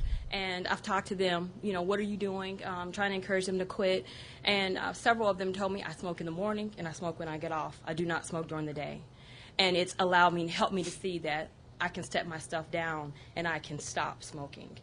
And that's the goal of it, is to send across the community a wellness message. And to also example, when they see someone that's a police officer or someone that is a role model to young people, to say, okay, they don't use tobacco, they don't smoke, so I shouldn't either. But the big picture is that Muskogee Wellness Initiative is going for this $100,000 grant. And we have everything in place in our community to be seen as a certified healthy community, except for tobacco prevention piece. There's not a policy in place that says we are tobacco free. So it's a big picture thing for us to be able to say our community is healthy, and along with Norman and some other big places. So this is what I'm trying to get from, because I don't smoke. Right. But at the same time, if I did smoke, I wouldn't want you telling me I couldn't smoke. I'm sorry. That's my issue, is that I understand we want to be a healthy city and we want to promote this, but at the same time, I'm having an issue with telling people that they can't smoke because I'm deeming it as their employer, you can't smoke anymore. That's regulating someone's life, and that's getting into a part of their life that I don't want to be a part of. I mean, we want to employ people here. We want them to be happy working. And if they need a cigarette about halfway through the day, then I'm okay with that. But I don't think that we should regulate it to a point. And We're I don't not see saying that they can't smoke. Just like at the health department, they get in their car and they drive off a property if But they want to smoke. But some people can't leave this building like that. Well, I mean, the That's scenario part that of I the asked Roy- 90-day implementation, where we were asking for input from city employees and from department heads, all staff. We're willing to teach classes. We're willing to do whatever's needed to help them. And I know. But what if they Wayne don't and want I help? I mean, Well, and if they don't want, we have some that don't want to quit. If they don't want to quit, that's fine. We're not saying you can't smoke. That is most definitely right. That's their right. But it's also the right of every individual. There's no right that says that a smoker is protected, but every human being that's a non-smoker is protected to breathe easy and to breathe free air. That's all our goal is to have wherever they go is clean air. Councilor Langston, I have a suggestion, if that might help some. I think that maybe what we need to look at is how the implementation and phasing plan would actually work prior to us taking an action. Because certainly I think that this is an issue that is very sensitive on both sides. Sure. But I think if we're going to do it from the standpoint of phasing in to see how it would work, I think we need to see a plan first and then take action on it. That would be my suggestion. I don't think we give that to Mr. Brown. I think his plate is running over. I think that since it was your suggestion, maybe a smaller committee bring back an actual phased-in plan of how that would work, so that we could see what we would do before we would say yes or no. And I understand where you're coming from, but I really didn't feel like I should be, setting a policy or, figuring out what kind of plan. I think the people who are actually affected, the employees and their supervisors, I would like to see them come up with a plan, of how, it'll be different in different departments. There may be some departments where may have a couple of additional breaks during the day, and again, this could be a phase-in thing where you may have to leave where your job description is to get an additional break to drive a quarter of a mile or whatever, I think we could certainly implement something, but I think it would be better if the people who were affected were involved in helping to develop something like that. and I'm going to stretch this way out there, and y'all can follow me if you want to. But this is my problem. You don't have to. But this is my fear. We take away their cigarettes today. We take away their smokeless tobacco tomorrow. And then because of the health reasons, we want everybody to be healthy and breathe freely. Then we want everybody to be skinny, which is I'm not ever going to be that. So we take away my candy bars. And then the next thing you take away my Cokes. So now we got water, bottled water, and fruit bars downstairs. Who wants to work in those conditions? I mean, that's what I see happening by starting this. Once you let the camel underneath the tent, he takes the tent. I'm sorry. I think Council is correct. We're not going to follow him way out there. But I will say that I think we need to have a plan before we act. He has one question. Well, I have a question. Would you like to speak with Joy Sloan, the administrator for the Green Country? You guys are already tobacco-free, right? Yes, we are tobacco-free. And yes, we did take away the candy. Yes, we did take away the pop. And we did I told you. They did it at the schools, too. Okay, that was Michelle Obama's deal. we said that was her plan, her move more, and let's move more campaign. So, and also we did the tobacco-free parks, if I'm not mistaken, because at the time you were still a councilman, and at the time you actually wanted to see it go, why don't we just do city property? Now here's the thing, we've done it at Cherokee Nation. They've done it at OSU, because OSU is now the healthiest campus in the state of Oklahoma. Norman's going there, NSU's been there. It's a phase-in thing, and we've dealt with it before. We worried about what was going to happen at the parks when we did it. What outcome did we have? If you guys, some of you should remember, what outcome did we have? None. We didn't have a problem with it. So we're not going to come out to you, Councilman Hall, and say you can't have your candy bars or you can't have your Diet Coke or your Cokes or whatever. We're not going to tell you to be skinny. This is something that's coming from the state health department, and it has been mandated. We've seen Guthrie, we've seen Tahlequah, we've seen Norman, Noble, Oklahoma do this, and I don't see why we cannot. I mean, it should be there. We're not sitting there saying you cannot smoke. We don't want people don't want to quit. We understand that. I'm not going to sit there and tell somebody you need to quit smoking, but there has to be a designation. We have, at Cherokee Nation, we have 188 employees, and all of them still do not smoke on the premises. ICTC just now went, on August 1st, they went tobacco-free completely. So the difference is here. Okay. We have to make reasonable accommodations for employees. Absolutely. And we don't want to drop a policy down and not make reasonable accommodations for employees. Yeah, it was unlike the park. It was unlike a lot of different instances. We've been through this at the school. And it just needs to have an implementation period where you do it. It's like right now, but it is a complicated process that needs to be in place. In a lot of, with my staff, I have custodial staff that will smoke. And what will happen is I will have to build in breaks. Well, what happens there is they will have to extend their job schedule because they still have to work that same 8 hours, and they will build in however smoke breaks they want. And they will have to leave our campus and go somewhere else to smoke. And we'll build in those breaks. Well, you can imagine what our managers are going to have to deal with at changing all those job schedules. So this is going to be a complicated issue that's going to need an implementation period. And I'm not saying no, but certainly I'm cautious about saying yes until we know how the plan is going to work on the city side. Because that is a issue that is going to affect Mr. Brown, his department heads, and his supervisors in terms of what Mr. Johnson is saying, in terms of how you're going to regulate what goes on within city structures now. How are you going to determine people's breaks? How are you going to determine how the employee, how the workload, not necessarily just the individual employee, but how's the workload going to be impacted without a plan in place before we say yes? Well, and there's another thing that we need to consider that the other employers do not have in place that we have in place. What is the consequences going to be? And we have 2 bargaining units that are unions that we need to put three. Sorry about that. 3 bargaining units that we need to enter in negotiations with this. So there's things that other employers don't necessarily have to deal with. Let me throw in a couple of thoughts too.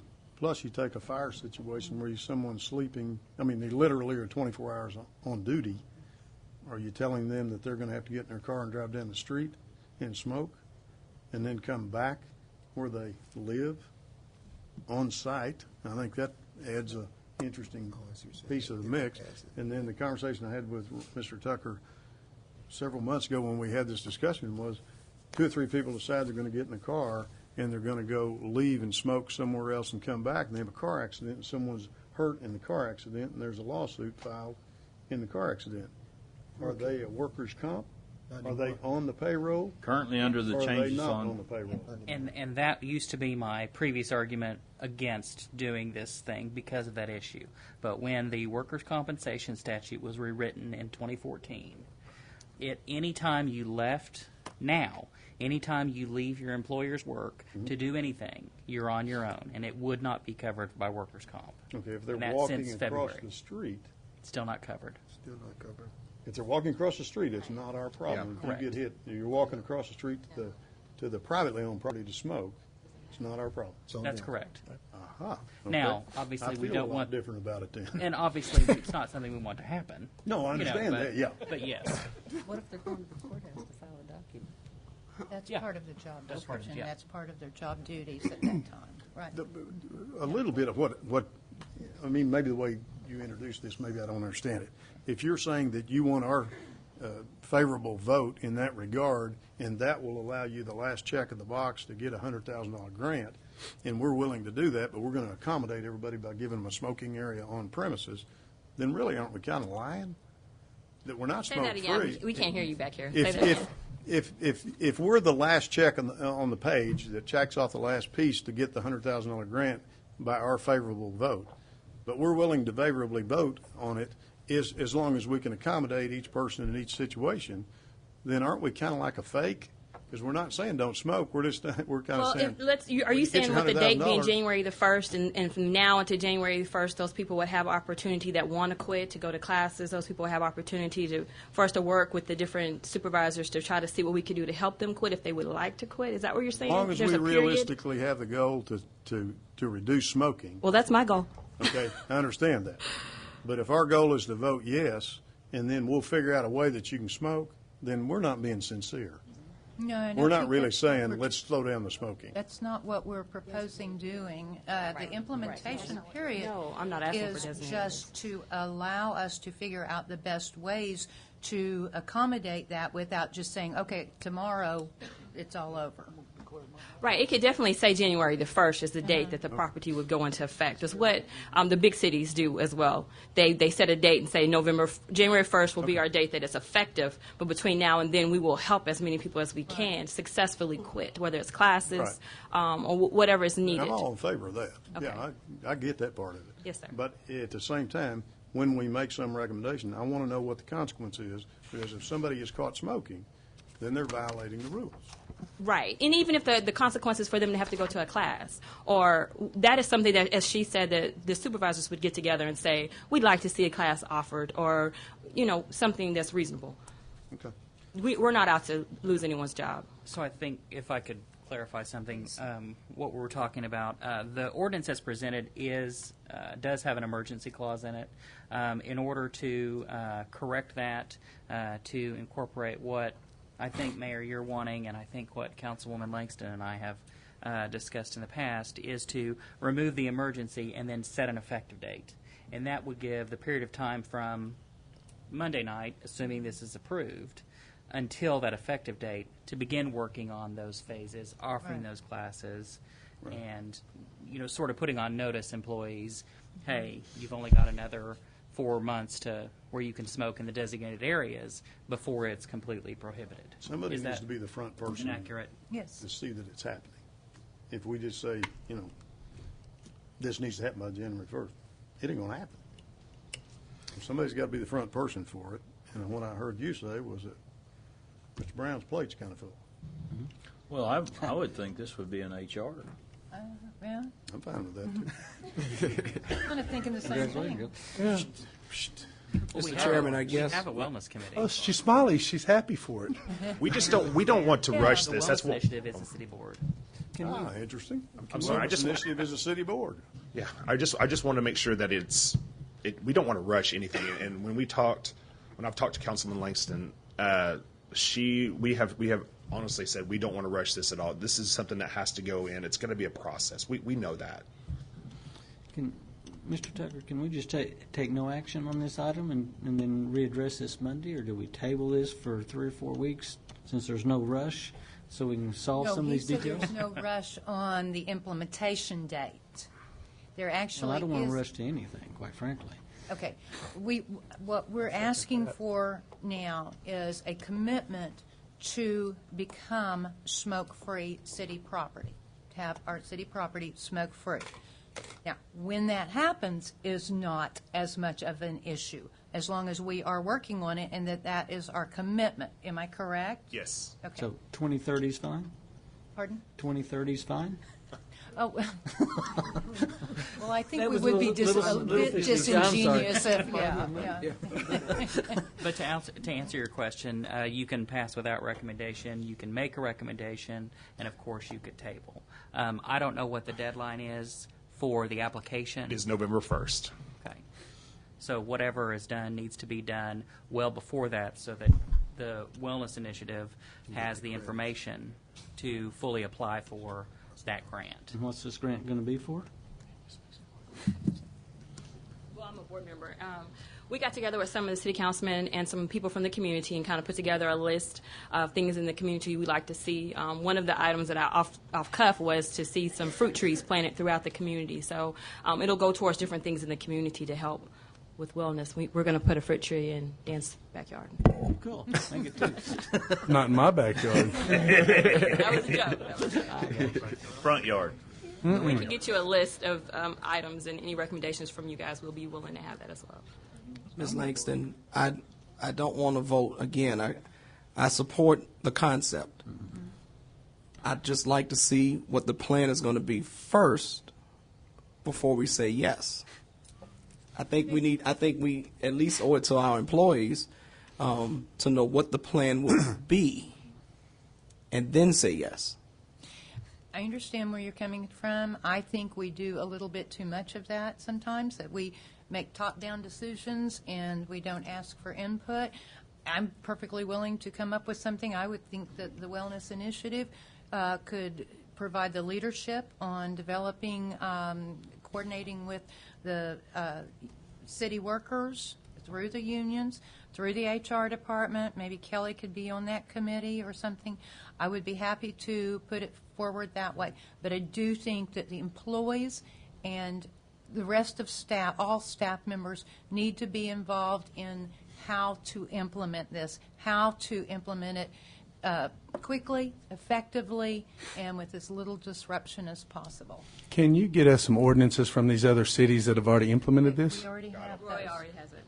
Guthrie, Norman, we have. They'll do the same thing. Yeah. It's prohibited on all city property. Oh, sorry about that. Mr. Hall, I think this is a good idea. I went to the committee meeting and with them and some more councilmen, and what they're planning on doing with the $100,000. Like I said, the employees want to quit smoking. You know, it maybe could be a program to help them quit smoking. You know, I think, like I say, a smoke-free environment in today's society, that's what we are striving for, a smoke-free environment. Councilman Hall, you was talking about, well, the city, you know, if I was smoking, you know, I tell you what, at Georgia Pacific, when I worked out there, they just come up and say, you quit smoking. Would you leave $22 an hour? And you smoking? Would you give your cigarette up? Depends on how attached to it I was. Oh, well. Well, normally, like I said, out there, they said quit smoking. Everybody out there quit. Even in the parking lot. There was a gentleman one time, he got terminated for trying to smoke in the parking lot. But we're talking about city parks. We're talking about our public. Parks, you can't smoke in parks now. City vehicles. City vehicles, everything like that. It's prohibiting city vehicles and What parks. they're proposing is, for that $100,000, is the programs that we sat down and drew out. I think this, you know, is very good for our community. I just have a question. Maybe I don't mean it to be tongue in cheek. How much of that $100,000 is coming to the city? All of it has to go to the city. It's a citywide grant. It can't go to county. It's all to the city. City of Muskogee. Yep. Is any of it like administrative fees or anything like that?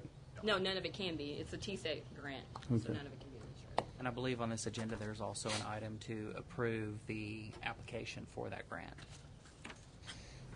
We Mr. need that Cullen, grant? The last meeting in October is the 27th.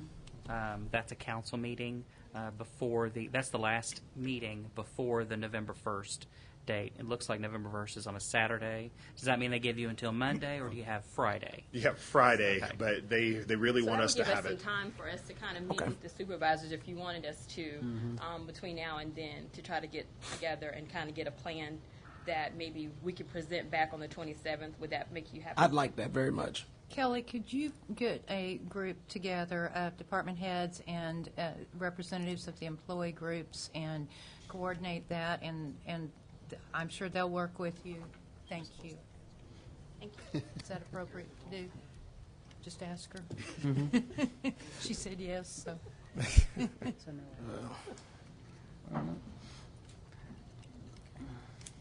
Is that all right with you, Howard? Well, to no, do I that? mean, that's okay. I mean, I would have said, you know, maybe, you know, get with the department directors, have them sit down with HR and kind of work it out that way.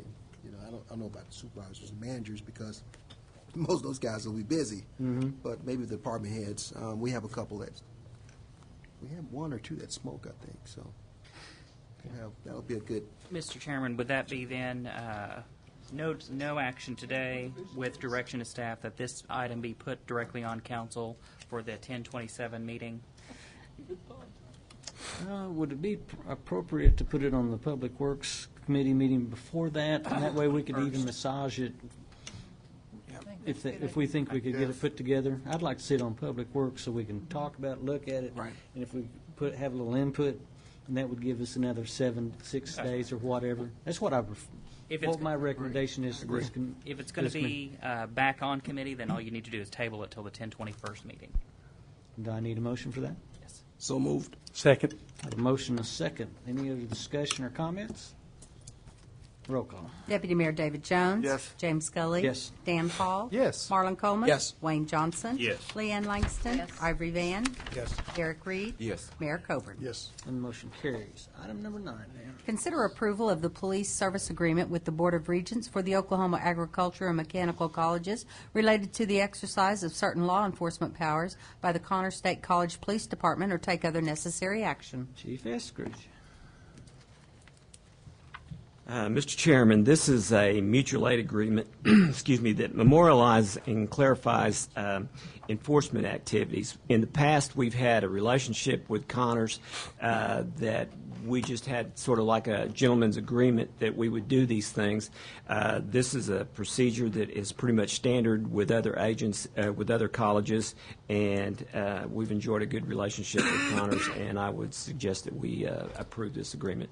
Chief, do we do this with Bacone College and Yes. Northeastern currently? Yes. So that's just an extension of what we're already doing.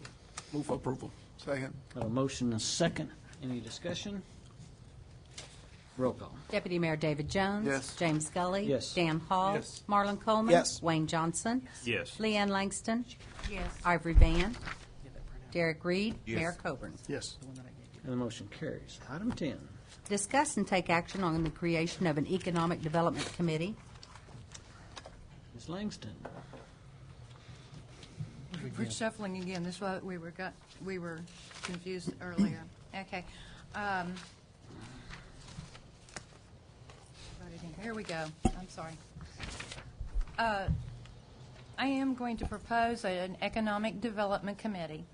Economic development affects every aspect of our community. It removes blight, creates housing, increases the ad valorem tax base for schools, and creates a source of revenue for improvement to other vital governmental services such as public safety and infrastructure. As elected officials, each of us has a responsibility to represent our constituents in working toward improving the quality of life within the community. In so doing, we must strive to protect existing revenue and create new sources through captured sales and use taxes that are being lost to other communities. In the past several years, we have become increasingly aggressive in promoting economic development in the city. Positive changes are occurring, and these changes are what will allow our community to continue to grow and prosper.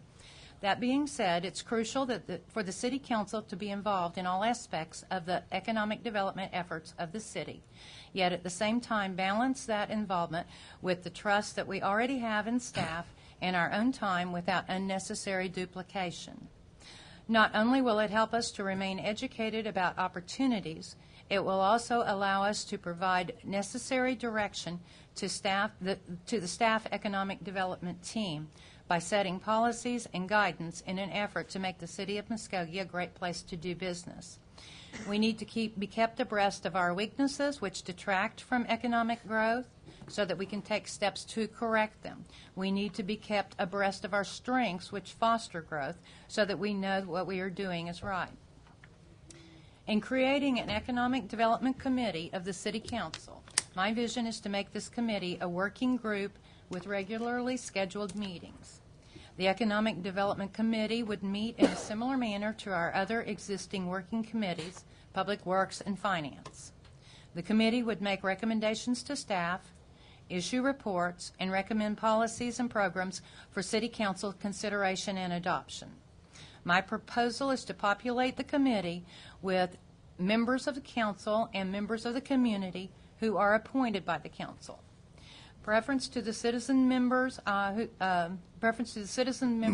will be given to those with finance, business, and demonstrated leadership skills.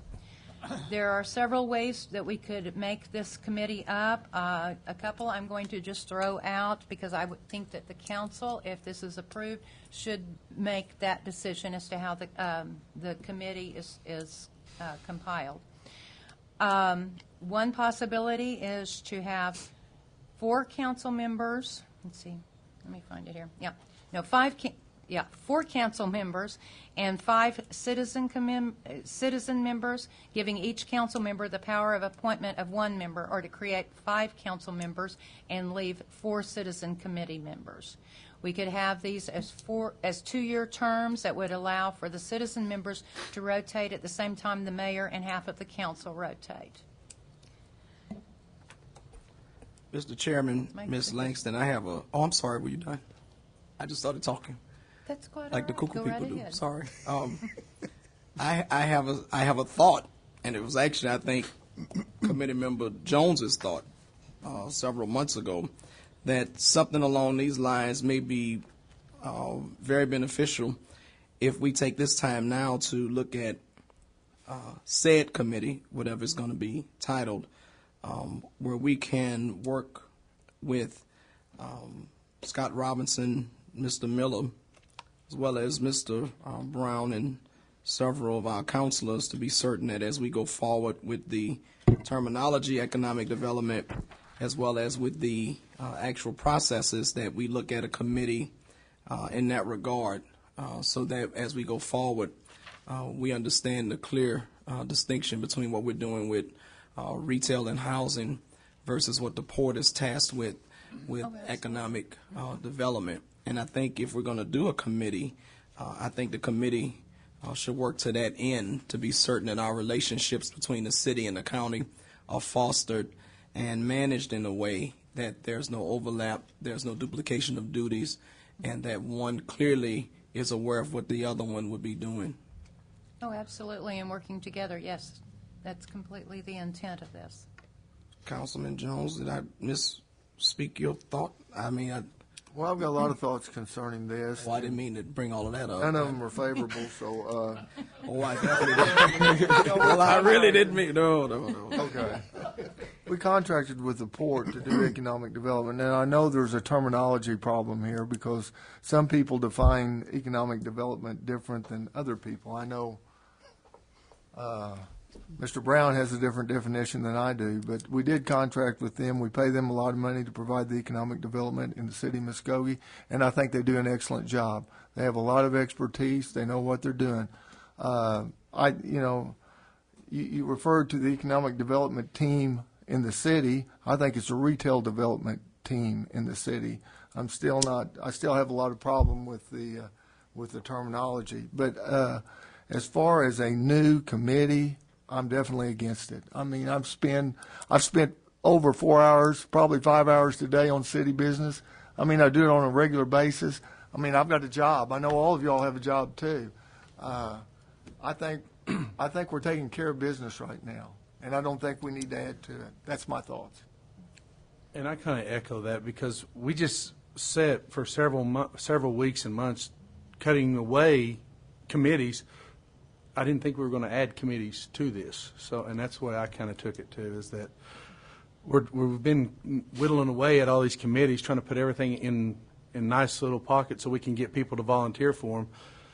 And I think this kind of goes against what we've been doing for the last few months, trying to get them down to smaller groups. And Councilor Langston, I will, Committee Member Langston, I will say what I still think would be mutually beneficial to everyone is that we sit down with the various components within the city and within the county and finally come to a working agreement about what our respective roles will be, so that, to echo some of what Committee Member Jones and Committee Member Hall have said, that we're not really creating another process, but rather looking at opportunities where we can sit down together and come up with more working solutions as we move forward. So I'm not saying no to what I think your goal is. I'm just saying I think it needs to be crafted in a way that it's a working group where we look at what we're doing and share those ideas and concepts. We being the city and the county, whoever is designated on the city side to work with individuals such as Mr. Miller and Mr. Robinson for the purpose of having a more, because as it stands now, to my recollection, we don't have a working group that sits down with both parties and says, here's what's going on in terms of economic development versus retail development. Here's what you're doing versus what we're doing. Let's find a way to work together so that we're not overlapping or creating new work. Well, I certainly am not wanting to create additional work. I can guarantee you that. My feeling is that we have, I laud the port. I think I finished one of the new tours out there, and I appreciate Scott always being open and helping us and everything. I think they do a bang-up job. But I know every time I've contacted them, they really, they handle manufacturing and industry, and that's the point. Then we get to the retail side, and as David said, there's really not anybody doing that, or there hasn't been.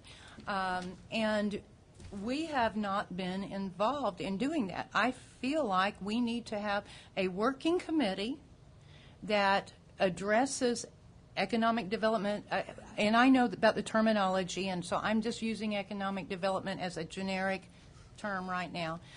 Yes, there are many different kinds, and we need to specify and work closely with the port and the chamber and downtown Muskogee and every entity that is involved in making our community grow. We have not had a focus on it. We have now, I understand, a retail team that none of us are involved in, and I think as a council member, I owe it to my constituents to be involved in the economic development decisions that are made in our community. That's part of the impetus for this. Mr. Brown, we've approved to hire a retail business enterprise to work with director. Ricky Hayes. Yeah. We're already in that process, and when that position, they'll be reporting to us on a regular basis Yes. as an entire council. Is that not true? Yes, sir. I think a lot of what we're doing is stumbling over terminology. And because, man, port, outstanding job. I don't think anybody's going to dispute that. Industrial development, doing an outstanding job. When we look at economic development, that's a big term. I mean, what is economic development? It's big. It can mean downtown. It can mean out at the port. It can mean all in between. It can be residential development. It can be commercial. But when we're looking at retail development, who's been our retail development? Chamber. Chamber? Chamber has. Yes. But really, the chamber's And not. When you Ricky look Hayes. at right now, it's been Bob Coburn. I mean, let's tell it like it is. I mean, Bob has been really working hard on retail development, and all of us have to some extent, but he has been front forward. He's been working hard at where we can do that. I think it's a great idea that more of us get involved, and it's not that we have to be involved. It's only if we want to be involved in looking forward to this. With this new position coming on, I think it's good that the council would be more connected with this new position and knowing what retail development is coming in place. We have DMI in town that is just really getting good and started and has great footing to take place. We need something that cohesiveness gets all this going, gets DMI, gets the city, gets this position, gets all this cohesiveness where we're all communicating together. And that's what I see this new committee, and it's not just another committee. We don't need another committee, but we need some communication network to start functioning together and sharing information and actually saying this is how we're moving forward and this is where we need to fill in. It's something that will actually be doing something together. Now, I think it's going to take a while to get started off and going, but I think it's a great idea. But it would not be in unison, in competition with the port. And actually, initially, the first thing would be talking with the port and going, okay, what do you got going? Where do we need to be filling in the gaps? But actually, it would be really defining where is our corridors, what do we want to concentrate on, what do we want to target when this person gets here, What is our gaps? What do we have coming in? What do we not have coming in? What is our target? Because we would like to define for this person coming in, where do we want to target that energy? Because we're going to have great opportunity. We're going to have a person that's going to be concentrated on that area. I would like to really have some defining points of where the council wants them to target. Kind of a strategic plan. I agree with a lot of what is being said, and I disagree with a lot of what's being said. And I may be totally wrong in this, and if you all, if you think I am, clarify, because I don't get it. There is a ton of retail development, there's a ton of economic development that doesn't happen in the public's eye. And it doesn't happen in the council's eye. The deal is put together, and that's what we've done, is hire Eric Miller to put that deal together from an industrial standpoint. I have somewhat sat in that seat from a retail standpoint. And to say that we're going to have 8 people on a committee, and we're going to take the staff, and we're going to bring them in, we're going to have deals committed and negotiated and set, and we're going to do that in front of 12 or 15 people, is absolutely and totally not going to work. Now, am I right or wrong in that comment? The deal is going to be put together, and you're going to be made aware of it because of your responsibility sitting in these seats, and you'll be given the opportunity to vote yes or no in favor of them. But if there's a feeling that we're going to have this committee, and the committee is going to give the direction to the port on where they want them to go and what they want them to do, or they're going to do that from a retail standpoint, we're getting ready to frustrate the port greatly, and we're getting ready to frustrate that retail person that we're bringing on board. And I've said to many of you, and I'll say it again right now, appoint me to the committee that gets the work done. Don't appoint me to another dadgum committee that just sits around and talks about it. Let's do something. Let's streamline the process rather than setting another committee in place. That doesn't make any sense. Let's empower the people. Let's hire the people to do the job, or the people that are here. Let's empower them to do the job that we want them to do. Let's don't say, let's go set another committee. I'm worn out with committees. I sit in them all day, and I'm like David. I sit 4 or 5, maybe, sometimes more. I don't want to sit in a little committee. I want to be the get it done part. I think the rest of us do also. Well, that's the part that's confusing to me, that we don't like the retail team idea because they're too restrictive in what they talk about. But Ricky Hayes would come in here and tell you in a meeting, that's the way that business is done. So do we not understand what he's talking about, or does he not understand what we're talking about? Ms. Bates. I'm not saying we can't communicate better, because I think we always communicate better at every level. Community level, well, I hated up, down, that up. we even got the port involved in this whole conversation. This has nothing to do with the port. Well, I think when we say Economic Development Committee, we have just said the port. I just said that we're using that terminology loosely because I don't think anybody really accepts, all the different definitions and have it really defined. My concern is not with the port. I think they're doing a super job. My concern is not with anybody not doing their job. It's just that there's not a coordination. We don't have a strategic plan for retail development. I'll put it that way. I know we're getting ready to hire some people that are going to head that up and everything. Maybe it's premature. I think that there are a lot of us that feel like we're not adequately being able to answer questions. I don't have to be involved in every decision, but I'd like to have a little bit more knowledge about things that are going on and not be surprised when I open the newspaper or talk to somebody. Oh, well, yeah, we talked about that last week. I just think that we do need some more communication, and I was hoping that we could appoint a committee that would work to not have overlap. I know there have been, there's always little territorial issues, that you get into when you're doing something big. And I don't think we need those, and I think we need to have more coordination. So I hate it that it's gotten into this should not have been a divisive thing. I did not intend it that way whatsoever. I will withdraw my proposal until we can come up with something better that maybe wouldn't ruffle so many feathers. That was not my intent whatsoever.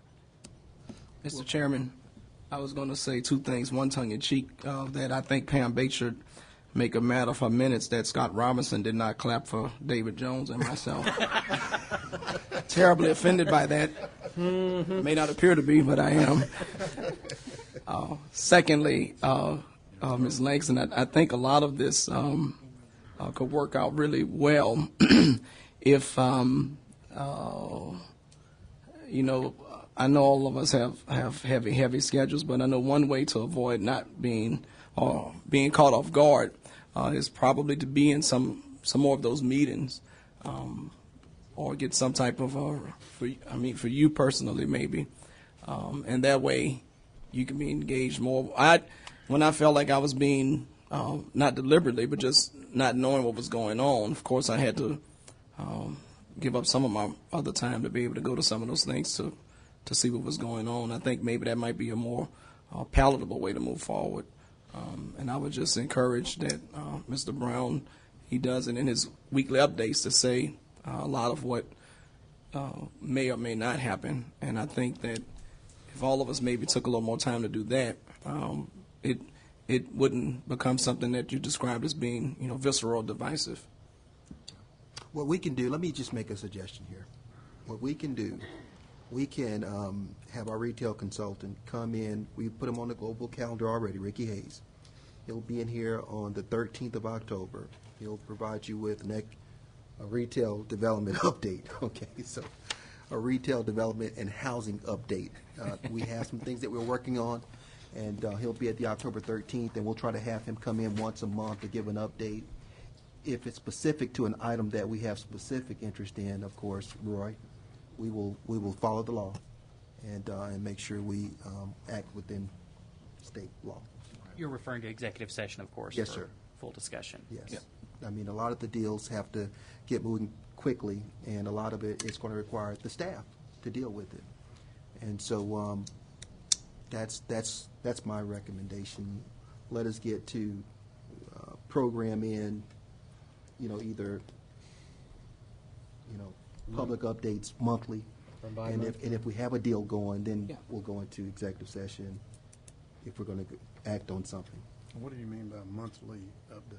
Or bi-monthly or Yeah, quarterly or something? well, bi-monthly. I mean, the frequency of it we can determine once he gives an update. He may not have to come every month, but there will be times where we have that much going on that's going to require council action anyway. That's right, Roy. I said like With our now, urban under renewal my plan, breath. I hope so. Well, I mean, we went on a field trip the day before yesterday, and I'm sorry, yesterday. We went on a field trip yesterday. We learned a lot about housing in Tulsa, and we'd like for the gentleman to come and talk to the city council about it. And so there are things that we need to inform the council about. I know.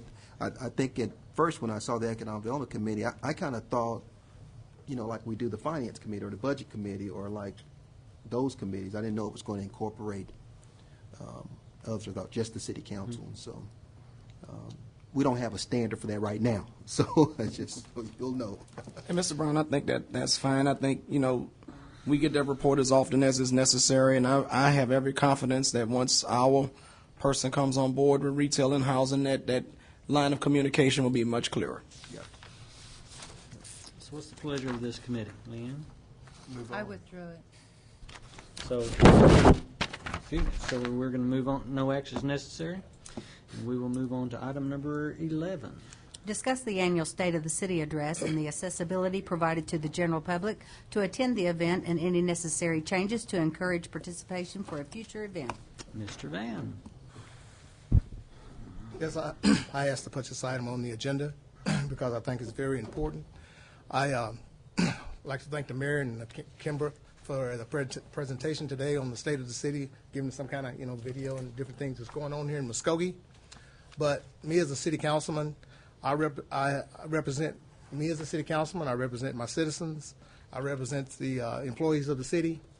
And for the state of the city address, I believe the state of the city address should be redone. It should be taken out of the chamber's hands. And we need to do the state of the city ourselves as the state of the city. I have been to Treasurer over at Chamber. I have been to the Chamber board meeting, which has the mayor, Mr. Brown, Mr. Jones. They sat on this board. And I've, as a citizen, and Mr. Swan can contest this, I just highly detest this state of the city the way it's being held right now. First of all, the state of I told the me and Mr. Reed, matter of fact, Councilman Reed was with me to see Treasurer with the city over to the Chamber of Commerce, and we sat down, we talked about it, and we had a good long talk. We was over there an hour. But my problem is with it is that the state of the city is not done correctly. The Chamber, it's done as a fundraiser. That's wrong. It shouldn't be done as a fundraiser. The mayor, to me, and I'm going to say this, and I'm on air, to me, the Chamber pimps our mayor. And I don't like that. Hey. They pimp me, too. Hey. I'm just saying. But what I'm about to say, Mr. Johnson. Appropriate. Let's keep it clean, please. I didn't think that was a bad word. Well, I don't like it. I don't think it's appropriate. Okay. I'll get down to the appropriate part of it, what you may like. Okay. All right. First of all, the employees for the State of the Union, State of the City address, they have to pay, 51 people went this last time. That cost the city of Muskogee out of their budget $1,020. That's wrong. Shouldn't be that. We shouldn't have to pay money like that. Another thing is, when I talk to Treasurer, the state of the city is done over to the Civic Center. It's a big facility. It costs $650 to rent the arena. Okay? To rent everything, the stadium seating, the arena itself, the whole thing, it costs $1,500. Okay? The Chamber doesn't have to pay one single penny to rent this, to have this state of the city. Okay, I asked her, I said, why? The main thing is, dealing with the state of the city is, they don't let the public, my constituents, all of our constituents, come to it. It's only the Chamber members, certain clientele. It's not free to the public. They charge you $20 to go in there for if you're a Chamber member, $30 if you're not. I have constituents, older people, they cannot afford to pay $30 to go to the state of the city, which they're not going to let them in anyway. So that needs to be changed. Our mayor, Mr. Coleman, he's our mayor. He's everybody's mayor. He's all our mayor. He's the city of Muskogee mayor. Okay, like I said, the rental is $650. And I asked her, I said, at one time, I remember when I went to the state of the city, that they were allowing regular citizens to come in. But now they're not. And I asked her, why come? She said, well, they were stealing the food. And I said, well, there's a ways around that. Around the arena, we can put, police on doors. But to me, for them not to pay nothing for our civic center, scot-free, I mean, stealing food, and they don't have to pay the $650 or $1,500, they're getting by pretty good. And plus, me as a councilman this time on the state of the city, I refused to go. I refused to go to it because it's not right for the city of Muskogee to have to pay $20 for a plate for all the councilmen, all the employees. That's wrong. So I think the state of the city needs to be put back in the city of Muskogee's hands, not the Chamber. And I wondered last year why come they come up with these wards, going to different wards. Now I know. Because I went to him over Mr. Swan. He was my guest last year at the State of the City. I paid $20 for him. Okay? So he sat out there, and they said, well, we got to see if he'll eat or not. We got places for him to eat, plate for him. So finally they say, well, would you like to eat? He wasn't hungry. So he went up and sat in the arena. Still, I had to give him $20, and they would not give me my $20 back. That was wrong. Now they come up, after all this happened, they come up with this going down around the wards. To tell the ward, have the mayor go to the wards. And the mayor did. And I know he came to 3. And I think he went to 1. But the purpose for that is so he can get out and see, well, we didn't let you come to the state of the city, but we'll come to your ward and we'll give you a little pinch of it. But it's wrong, Public Works Committee, for citizens not to be allowed to come to the state of the city. You don't have to pay the $20. $20 of food is for food. Come around and sit around the arena and don't have to pay nothing. And we need to make a big thing out of this state of the city. Not just, not just for the chamber's use. So that's my pleasure. And I just wanted y'all to know these few things. I don't know if people here in Muskogee knew about it, but they know now. And like I say, it's wrong not to invite our citizens and let them come freely to our mayor to give us a state of the city address. It has to do with city business. We as city councilmen and as a mayor, we work free of charge. Our salary adds up. You take our gas, you take our cell phone bills, it adds up. And you're going to give the chamber a free ride, a fundraiser? I have a problem with that as a citizen and as a councilman. Mr. Van, I have something that, Mr. Chairman, if I may. Sure. I have something that I think maybe on the lines of some type of compromise that may work so that everyone can be of a benefit. Currently, we do know that the Chamber's fundraiser is titled the State of the City Address, which, of course, if they maintain their goal of wanting to get more information of what the city is doing, they can call it something else to their choosing, but the outcome will be the same. And so what I think would work, which to some extent, some of what you're saying I can agree with, and that is that we need to capture or be able to have the ability to capture a larger audience outside of just the chamber. And I think the best way to do that without trying to say to a civic organization that they can or cannot title their fundraiser to their liking, I think it would be more palatable for other members of the community who are not chamber members to be able to participate in a State of the City type function that has some level of sponsorship and coordination and organization on behalf of the city.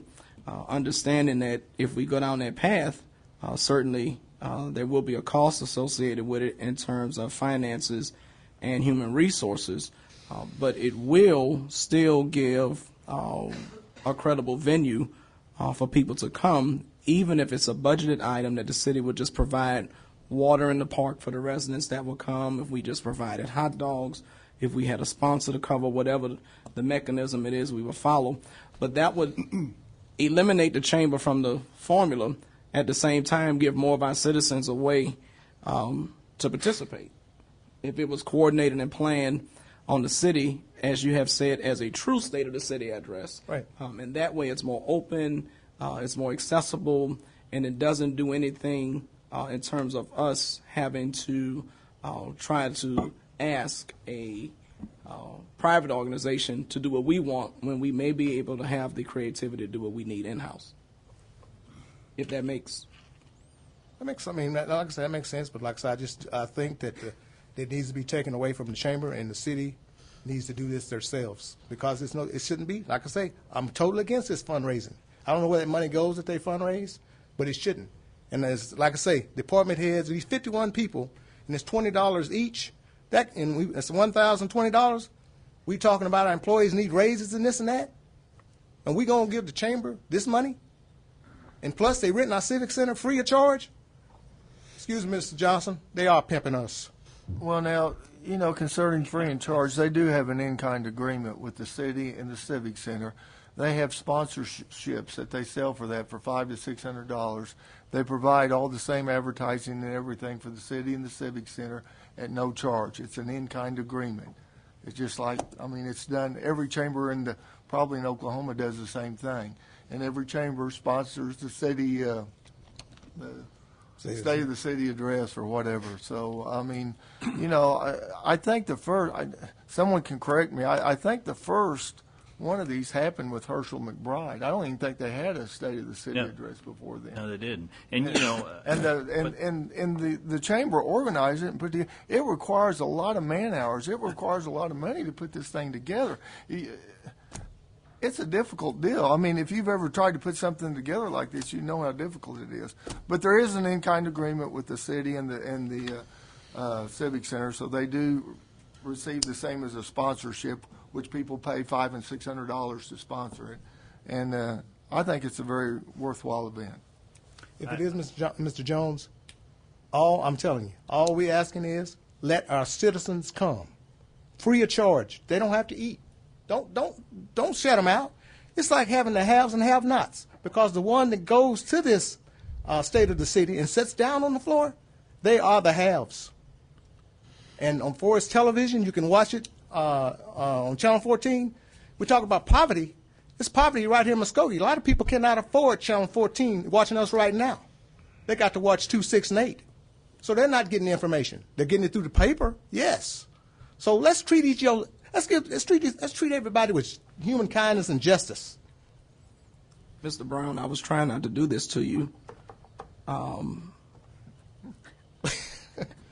but I have a suggestion, and I'd like committee member Van's buy into this, and that is that, and I can yield myself to work with this as well, because I've put on national conferences. One was here in Muskogee several years ago.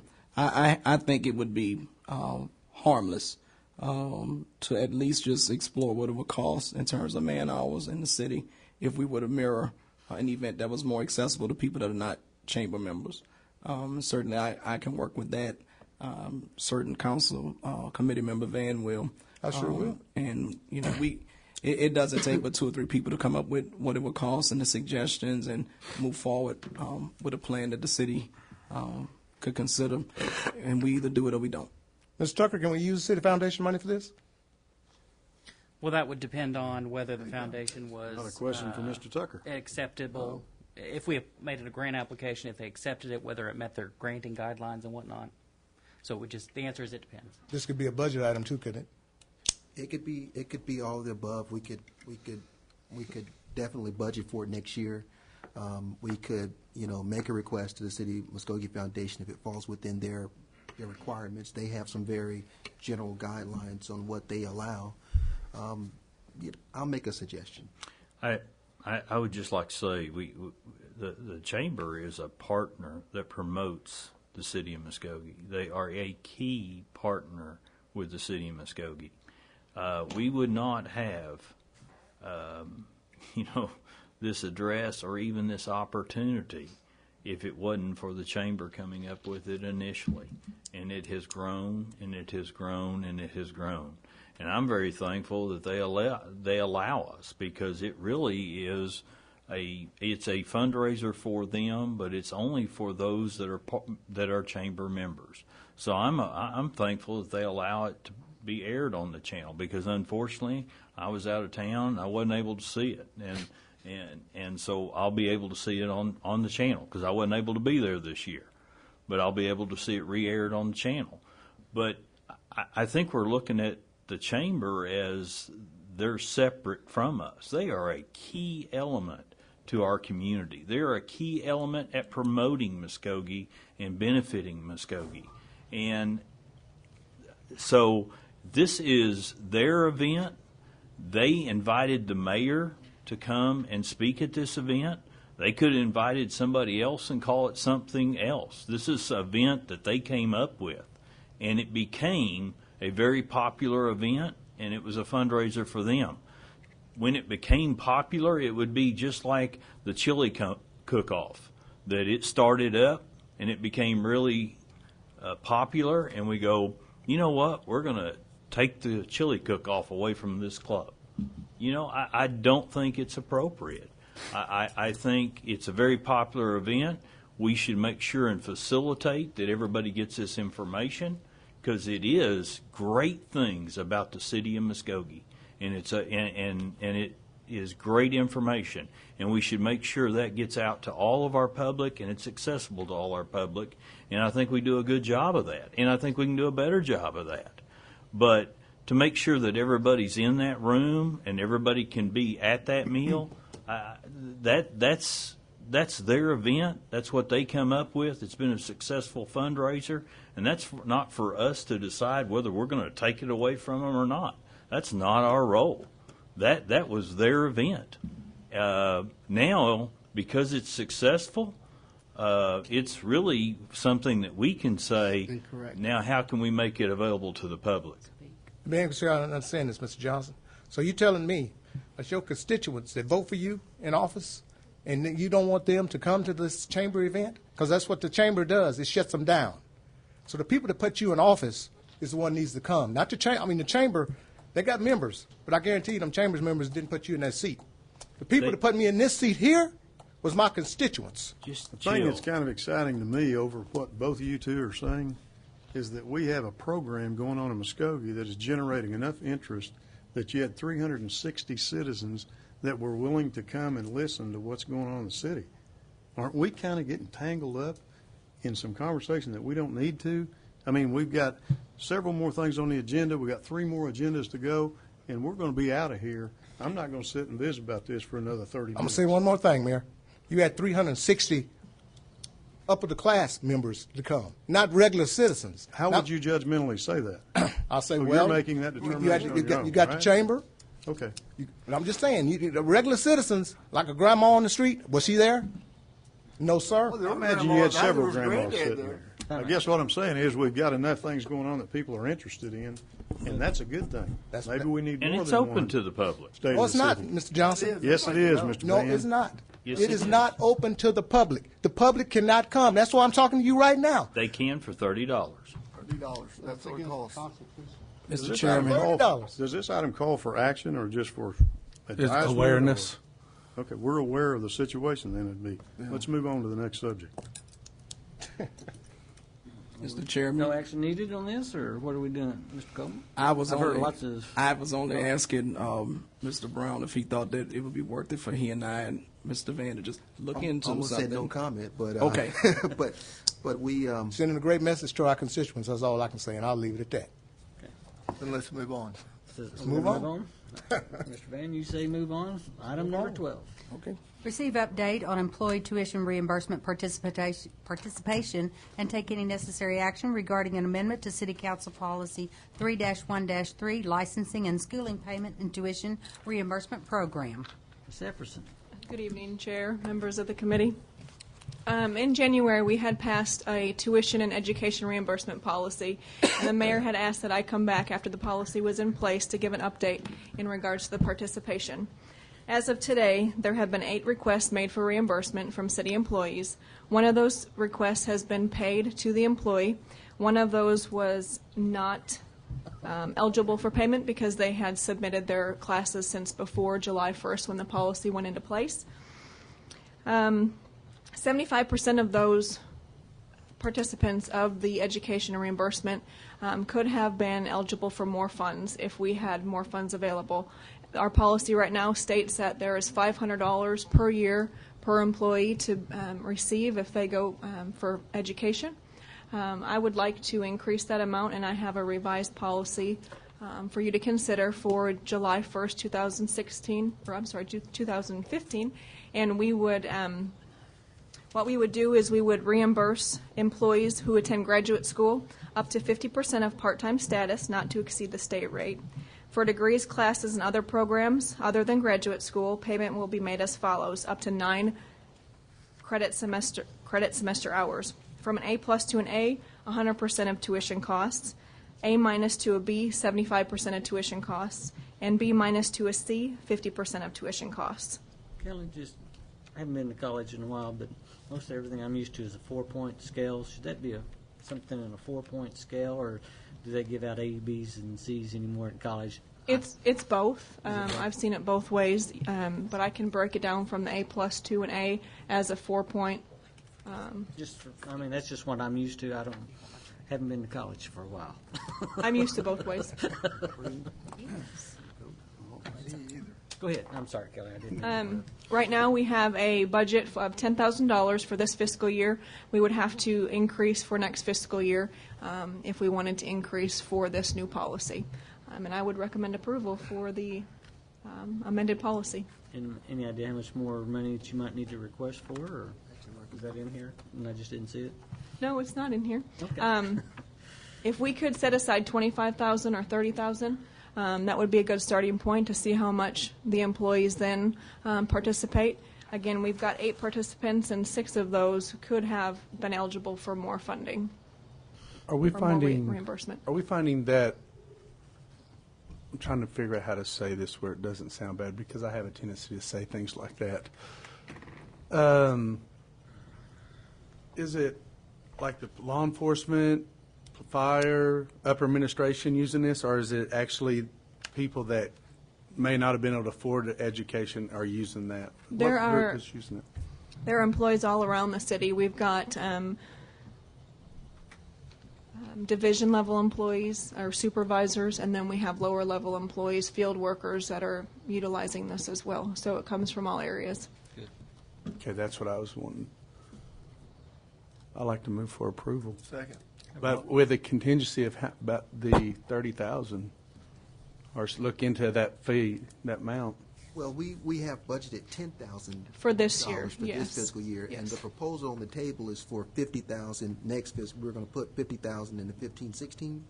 It was just 25. upon budget considerations, whatever we wanted to set aside or could think that we could set aside, but we wouldn't again be able to do this until July 1st, 2015. Because I would love to have that fully funded where our absolutely. employees can use that. Sure. Yep. Definitely move for approval. So Pam, I have a motion and a second. Is that correct? Yes. Any other discussion? Roll call. Deputy Mayor David Jones. Yes. James Scully. Yes. Dan Hall. Yes. Marlon Coleman. Wayne Johnson. Yes. Leanne Langston. Yes. Ivory Van. Yes. Derek Reed. Yes. Mayor Coburn. Yes. Motion carries. Item 13. Consider approval authorizing the submission of an application to the City of Muskogee Foundation to fund the Honor Heights Park Tourism Development Plan or take other necessary action. Art Morperson, it's all yours.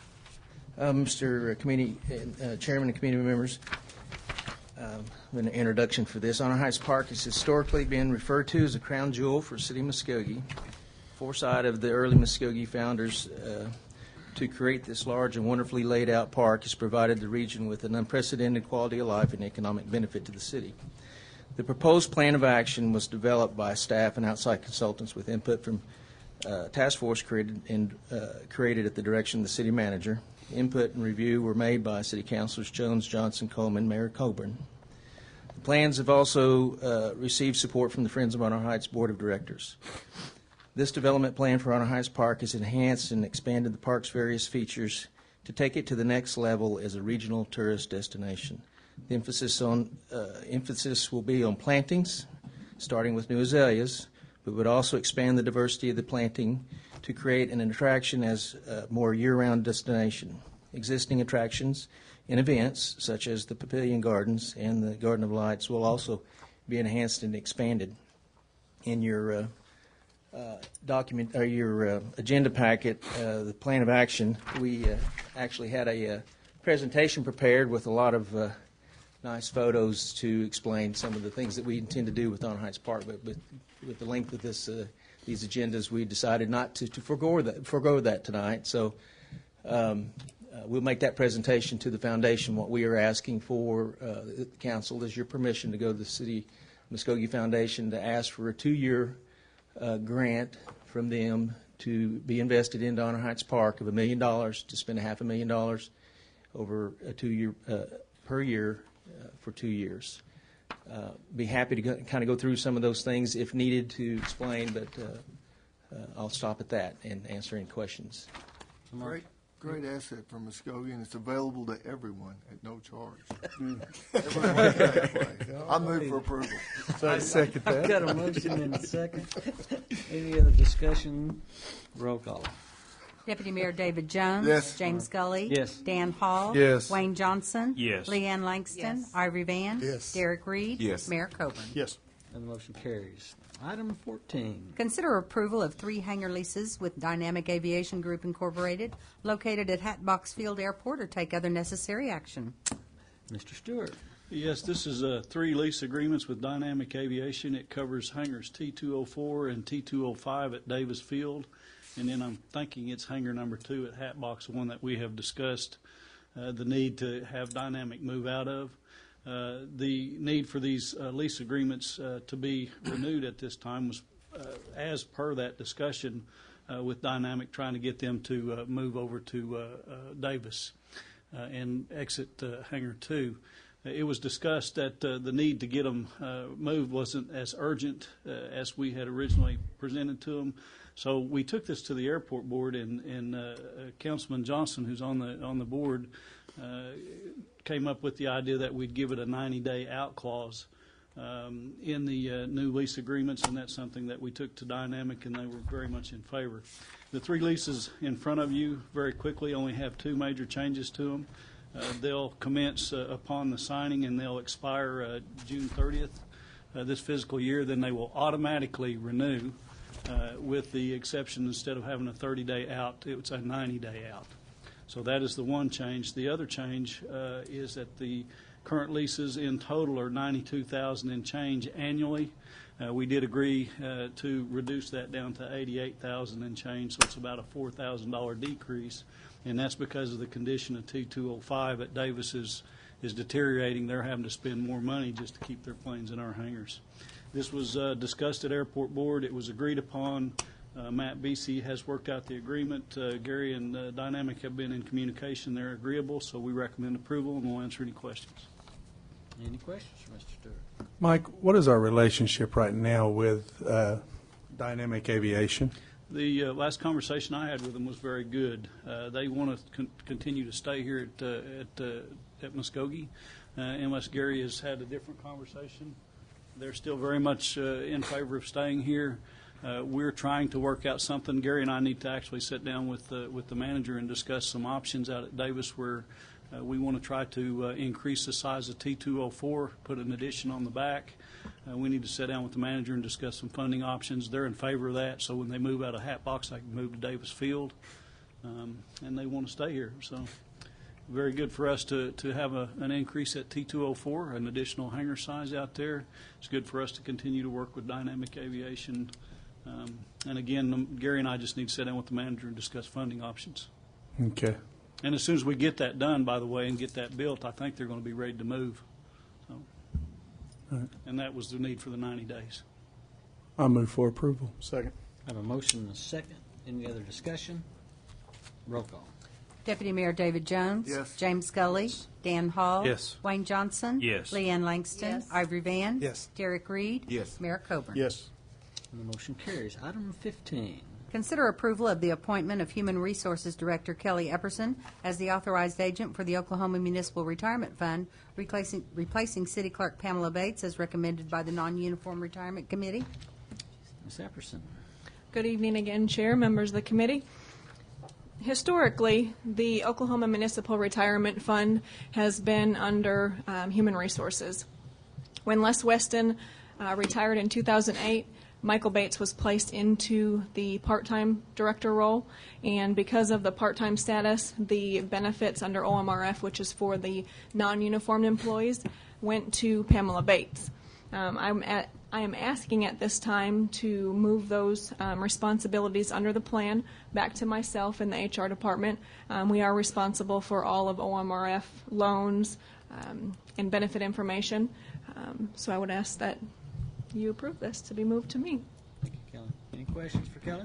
Are y'all excited about this? I move for approval. I'm just here to smile for you, Dan. I have a motion. Did I hear a second? Please? Yes. I have a motion and a second. Any other discussion?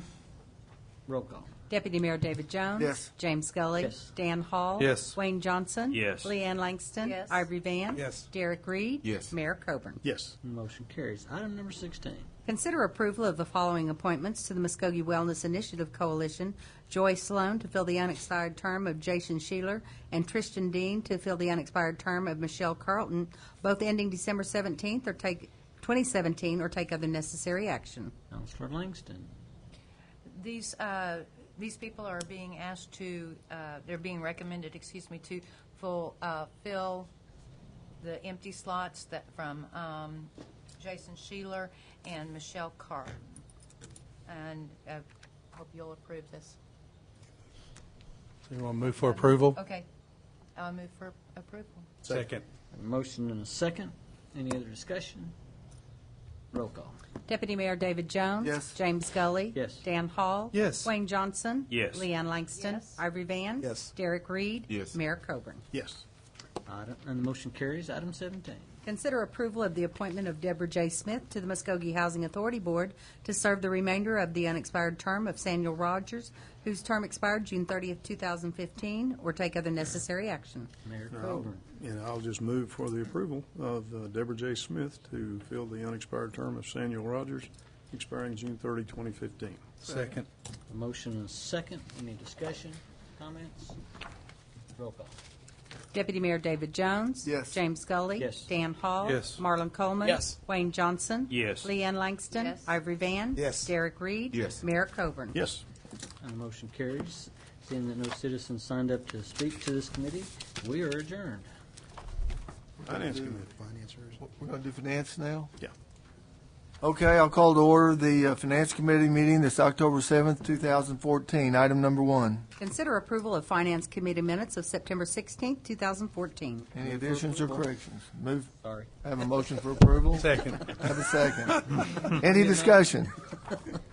Roll call. Deputy Mayor David Jones. Yes. James Scully. Yes. Dan Hall. Yes. Marlon Coleman. Yes. Wayne Johnson. Yes. Leanne Langston. Yes. Ivory Van. Yes. Derek Reed. Yes. Mayor Coburn. Yes. And the motion passes. Item number 2. Consider approval of claims for all city departments from September 15th, 2014 through October 3rd, 2014. Do we have a report from the Purchasing Committee? Purchasing Committee met earlier today and reviewed the report of claims, and I move for approval. Second. Have a motion and a second. Is there any discussion? Roll call. Deputy Mayor David Jones. Yes. James Scully. Yes. Dan Hall. Yes. Marlon Coleman. Yes. Wayne Johnson. Yes. Leanne Langston. Yes. Ivory Van. Yes. Derek Reed. Yes. Mayor Coburn. Yes. And the motion passes. Item number 3. Consider approval of final payment to Holloway, Updike, and Bellin in the amount of $1,300 for milling and overlay 2013 street improvement projects, or take other necessary action. Mr. Stewart. Yeah, we have completed the mill and overlay project for 2013. This is the final payment to Holloway, Updike, and Bellin in the amount of $1,300. Holloway, Updike, and Bellin did some surveying work for us. They went out and spotted the manholes, the water meters, so that we could find them after the project and raise them using GPS technology. That was one of the part of the project that Holloway performed, and they also did the inspection services. George Fletcher, that was here earlier, has been inspecting projects for the city for years. He was the inspector on this project, did a very good job. This is completing Holloway, Updike, and Bellin's part of this project, and we're happy to close this project out. It's very successful, resurfaced about 14 city streets, and I'll give you a little more on it in the item number 5. But we do recommend approval. Move for approval. Second. Have a motion and a second. Is there any discussion? Roll call. Deputy Mayor David Jones. Yes. James Scully. Yes. Dan Hall. Yes. Marlon Coleman. Yes. Wayne Johnson. Yes. Leanne Langston. Yes. Ivory Van. Yes. Derek Reed. Yes. Mayor Coburn. Yes. And the motion passes. Item number 4. Consider approval of awarding construction contract to the low bidder, Williams Contracting Incorporated, for the base bid plus all add alternates, A 1, 2, 3, 4, 5, 6, 7, 8, in the amount of $823,600 on First Responders Training Complex, or take other necessary action. Chief Tatum.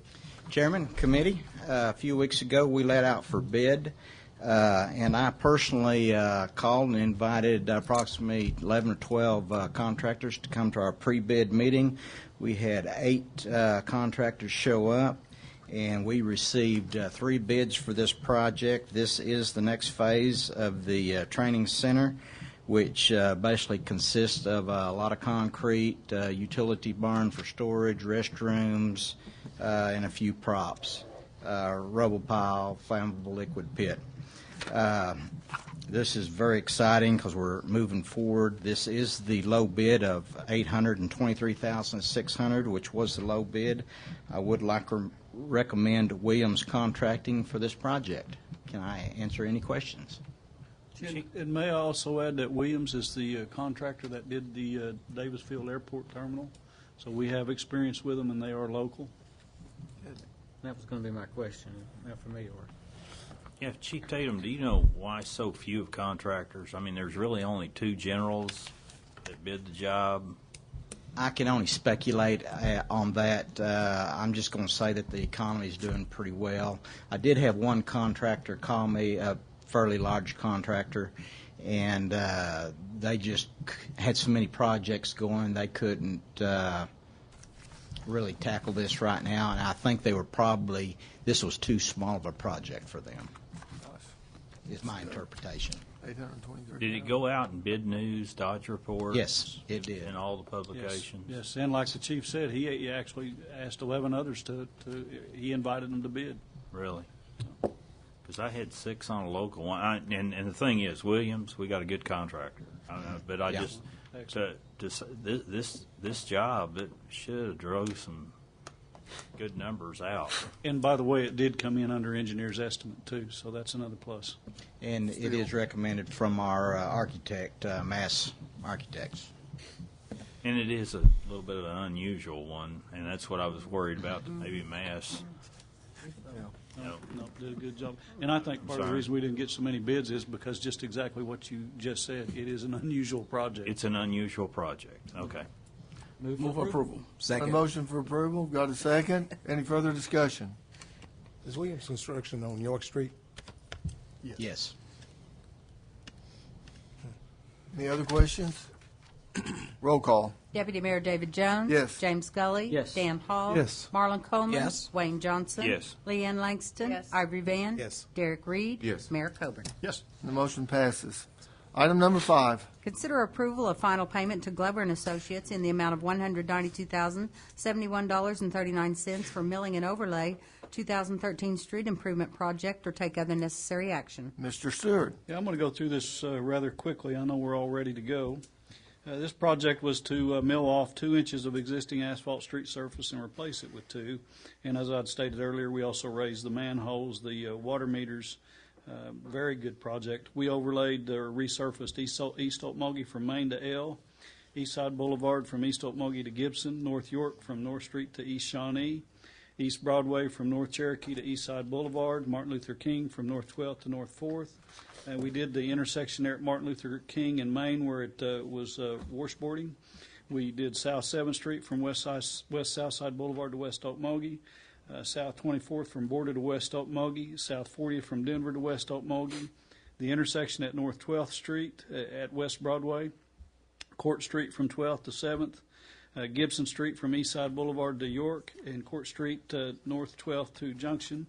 We also included Augusta Street from Gulick to York. If you remember, were given a $2.5 million grant. We ended up spending $2,420,155.82. I'm very pleased with that. We got as close to that 2.5 as we could. We have to give the rest of it back.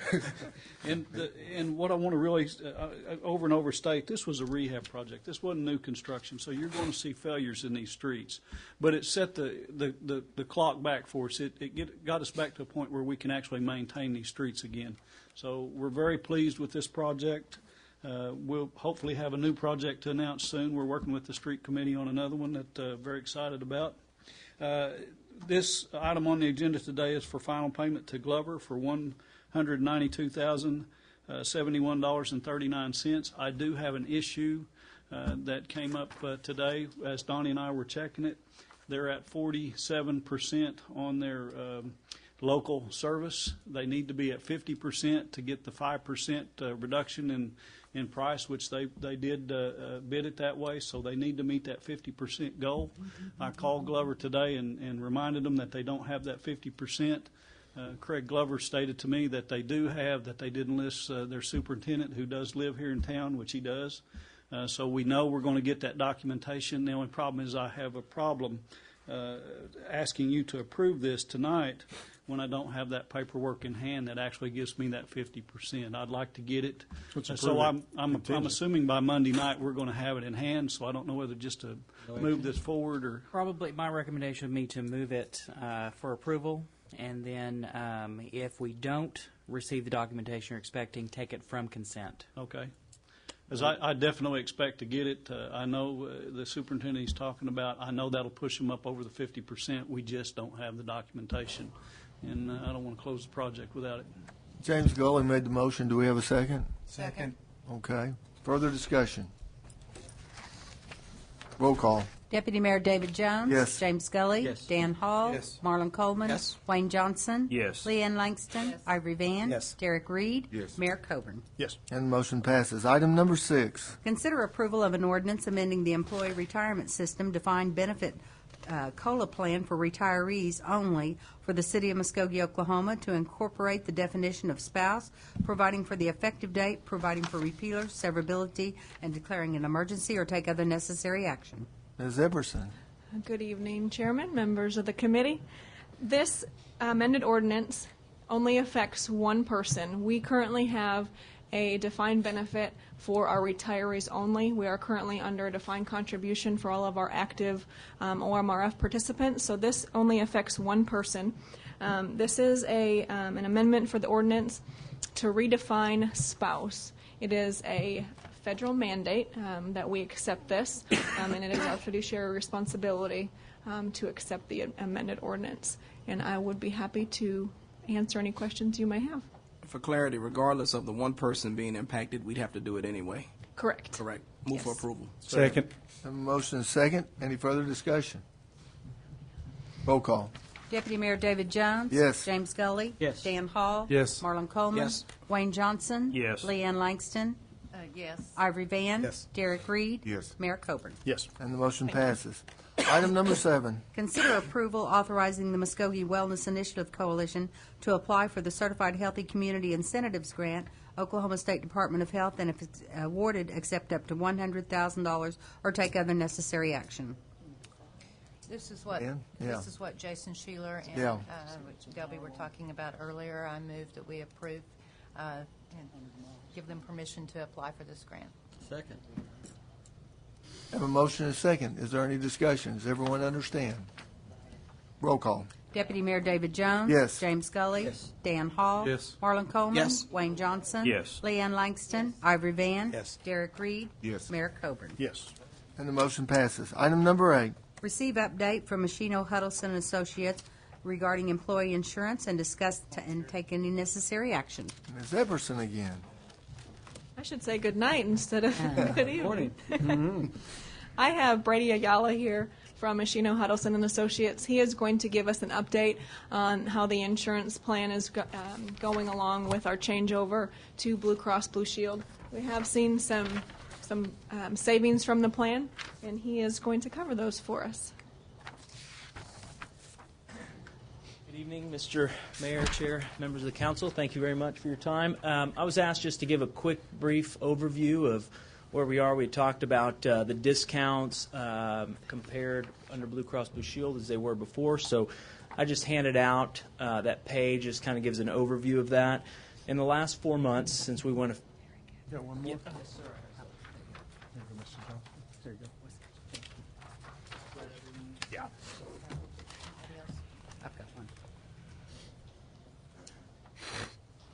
In the last 4 months, since we went effective with Blue Cross Blue Shield, there was just over $1.1 million in allowable claims. Those charges were then discounted under the Blue Cross Blue Shield contracts with those providers and facilities. The paid claims, or the discounted charges rather, were $621,433. So that discount achieved was 54.1% discount. So the paid claims off to the right-hand side there, just over $526,000. So with those same allowable medical charges taken into account under the old contract and the old negotiated rates that HSG had, the discounted charges would have been just over $401,000. We used that estimated 35%, which we used before. I think the real percentage was actually a little lower, but we used that number before, so we wanted to continue that. So we were looking at the same thing. Paid claims would have been just over $746,000. So in the last 4 months, we've realized a true savings of over $200,000, $219,624. We speculated annually to be about 400 in savings or 450. Correct. Yeah. Yeah, So we're north beating of that. Yeah. Yes, sir. And then we're at about on the dental plan also, and I don't have that on here. I just received those numbers this afternoon. On the dental plan, we're receiving about 26% discount, so we're about $18,000 in savings on the dental plan so far as well. Do we know whether or not that's because fewer people made claims? No, sir. We've got quite a bit of claims. The more claims, the bigger that number would be. So at the end of the day, the discount is the same, and we're achieving higher discount than we had originally talked about. So the council made a good decision. As soon as I was getting ready to say, it sounds like we did made a good decision. We did well. Made a good recommendation. Yeah. Everybody pat your The back. insurance committee made a good recommendation. Okay, just want the doctor in the box. Is that still working? That program working okay? As we go forward with that, Kelly? It is. We've had some communication, growing problems. Machino Huddleston has worked with Dr. Baker and the Cary TC staff, and they've had one-on-one meetings to try to resolve some of those issues. And we've heard some things from employees, but I think a lot of it has to do with the records management and the requirements under the Affordable Care Act, where everybody is required to go completely electronic for everything. But I think overall it's still functioning as it should. Well, thank you very much for the update. And I'm just going to let you know, I'm going to have them come back quarterly to give you updates for a Great. while. So you all As long as it's good news I like was gonna say, this. be sure that that's good. Yes. Thank you very much. Okay, there being no further business on the agenda, the Finance Committee is closed. Muskogee Redevelopment Authority, special call meeting today, and roll call. Mayor Bob Coburn. James Gully. Here. Dan Hall. Present. Marlon Coleman. Here. David Jones. Here. Wayne Johnson. Here. Leanne Langston. Ivory Van. Here. Derek Reed. Here.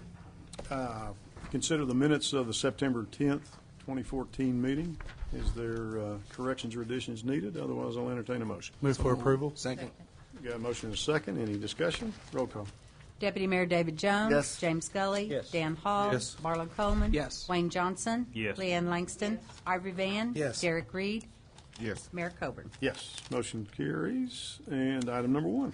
Consider approval of the interlocal agreement amongst the Board of County Commissioners of Muskogee County, the City of Muskogee, the Urban Renewal Authority, and the Muskogee Redevelopment Authority for the relocation of the existing county juvenile detention center or take other necessary action. Mr. Tucker, who has been working diligently for the last several months. Mayor, members of the authority, this agreement you have seen before. It was approved in council. It has been approved by the Board of County Commissioners as an amended document, striking out the conveyance by warranty deed and transferring it to quitclaim deed. And it was also approved by the Urban Renewal Authority. This has not been heard before by the authority, so we brought this back up for your approval, and that would be approving the document, amending the conveyance document to be by quitclaim deed rather than warranty deed. Just as any other deal that we've done with the county, we're going to do the title work and ensure that we do have clear title, so it's not going to make any difference what conveying instrument is, because by the time it's conveyed, we'll be sure that it's clear and marketable. Move for approval. Second. Got a motion and a second. Any discussion? Roy, thank you for your hard work. Appreciate you so much. Any discussion? Roll call. Deputy Mayor David Jones. Yes. James Gully. Yes. Dan Hall. Yes. Marlon Coleman. Yes. Wayne Johnson. Yes. Leanne Langston. Yes. Ivory Van. Yes. Derek Reed. Yes. Mayor Coburn. Yes, motion carries, and that concludes our agenda. We'll now move to the special call meeting of the Muskogee City Council. Roll call. Mayor Bob Coburn. Here. James Gully. Here. Dan Hall. Present. Marlon Coleman. Here. David Jones. Here. Wayne Johnson. Here. Leanne Langston. Here. Ivory Van. Here. Derek Reed. Here. Okay, and we have no minutes in this regard? Right. Okay, item number 1. Discuss and take action with respect to the appointment of a city council member to serve as chairman of the Muskogee Urban Renewal Area, Shawnee Avenue Tax Increment Finance Review Committee. Mr. Tucker. Mayor, members of the council, as you'll recall, about a month ago, you all approved a resolution evidencing your intent to create a tax increment finance district, which would be within the urban renewal area, that 90 acres. As part of creating that TIF, we are required to establish a review committee that reviews the TIF plan to ensure that all of the elements for financing are available, to establish the baseline of the sales tax and property taxes that are ultimately used to fund those projects. We sent letters out to all the taxing entities requesting that they have that they make an appointment to this committee. The City Council appointee serves as the chairman. So what this item is for the council to appoint the chairman of this review committee. There will be two committees where they will discuss the plan, the proposed plan, and recommend either revisions, changes, or approval to the council for ultimate adoption. Those will occur on October 13th, 2014, and October 27th, 2014 at 7 p.m. And those dates were published in the Muskogee Daily Phoenix. So basically this item, I'm looking for volunteers for someone who will serve as chairman of that tax review committee. Mr. Tucker, I would recommend that we put Mr. Coleman in that position. Can I volunteer him? I think you can. Can I have your permission to volunteer you? I was thinking David Jones just for the money. I think no. Bad idea. Of course you do. I'm going to punch you afterwards. Mayor, would you make that? That is in form of a motion. Second. Got a motion. I guess I need to do the next part. That motion had a second. Is there discussion? Roll call. Deputy Mayor David Jones. Yes. James Scully. Yes. Dan Hall. No. Marlon Coleman. Yes. Wayne Johnson. Yes. Leanne Langston. Yes. Ivory Van. Yes. Derek Reed. Yes. Mayor Coburn. Reluctantly, yes. Motion carries. Thank you, Dan. Item number 2. Consider approval authorizing the city manager to negotiate and execute a contract with Native Skate Park LLC to construct a skate park at Robinson Park in the amount not to exceed $250,000 or take other necessary action. Mr. Wilkerson. We would ask your approval for the manager to enter into a contract with Native Skate Parks to build our design-build skate park at Robinson Park. Native Skate Parks is in town, ready to go, and we need your approval to move forward on the contract. We've already approved concept and all that kind Yes. of stuff. We're just contracting. Okay. All right. Move for approval. Second. Motion and a second. Any discussion? Roll call. Deputy Mayor David Jones. Yes. James Scully. Yes. Dan Hall. Yes. Marlon Coleman. Yes. Wayne Johnson. Yes. Leanne Langston. Yes. Ivory Van. Yes. Derek Reed. Yes. Mayor Coburn. Yes, motion carries. Item number 3. Mayor, may I Yes, interrupt? I'm going to pass this around for you to sign. This is the agreement that you just passed. Okay. Donnie left it with me to get your signature. Not a problem. Oh, I'm sorry. Yeah, let's go ahead and read number 3, please. Consider approval of authorizing submission of a grant application to EDA, Economic Development Administration, titled Muskogee Industrial Area Infrastructure Improvements, South 45th Street East and South 43rd Street East, between Chandler and Hancock, or take other necessary action. Mr. Stewart. Yeah, I'll try to give you a brief explanation. If you'll remember, Marie Sinar, in her job retentions program, visited with Central Mortar and Grout, and the need to improve 43rd Street was brought up, and they had a sewer line issue. And if you remember, Scott and Marie took that to the foundation, got a grant to do the engineering services to do 43rd Street, to do the engineering on 43rd Street. And we brought that to you. You passed that. That was a project that was on the go. As we were working on it, we discussed many different ways to try and fund that project, and the one that came up to us was the Economic Development Administration grant. And we started researching that. We actually put a team together, and the EDA committee that we put together are George Kingston, Prog Mahajan, and myself from PublicWorks, Rebecca and Julie from the nonprofit, Marie Sinar, Scott Robinson, Dave Davis, and Eric from the port. We also have incorporated TriStart Engineering, which is what that grant that you approved was for the engineering. So Clayton is with Tri-State Engineering. And we've had Cheryl from Cherokee Nation sit in on a couple of of our meetings. We've been meeting every Tuesday diligently working on this grant process. In doing so, we discovered that we had a very weak application for 43rd Street. And at the time, it was about a $1.5 million project, but it had very little job retention or job development with just 2 businesses out there. Scott Robinson had gone out there and visited with Pedro Garcia, is that right? Garza, I'm sorry. Pedro Garza, and in doing so, Scott came up with the idea to include 45th Street East, which is the frontage road that goes out in front of Georgia Pacific, the Foundry, several businesses out there which have a huge amount of jobs. Just so you know, 45th Street's one that the city actually built, and it's been over 20 years since any work has been done on it whatsoever. It's got a good sound base, but it only has a 4-inch blacktop on top of it, and that road is starting to fail, so it's going to need some work, and it does carry truck traffic. Very good addition to this grant project that we were working on. So it was decided by this committee that we ought to include 45th Street, strengthened our grant, actually made it very presentable. And Pedro, by the way, is from the EDA administration office, and he more or less bought into the project. He thought it was a great idea. Of course, that raised the price up on it, and it's going to also have us have an amendment to Tri-State Engineering's contract, because we're going to have that engineered also now to go along with 43rd Street. We were able to put together some very quick numbers. The EDA told us that we could get this grant submitted. We're trying to get this application actually submitted first thing in the morning. The deadline is next week for this cycle. If we don't make this cycle, there's another cycle in December. But we're primed and ready to go. We've got a good grant application. We're all very proud of it.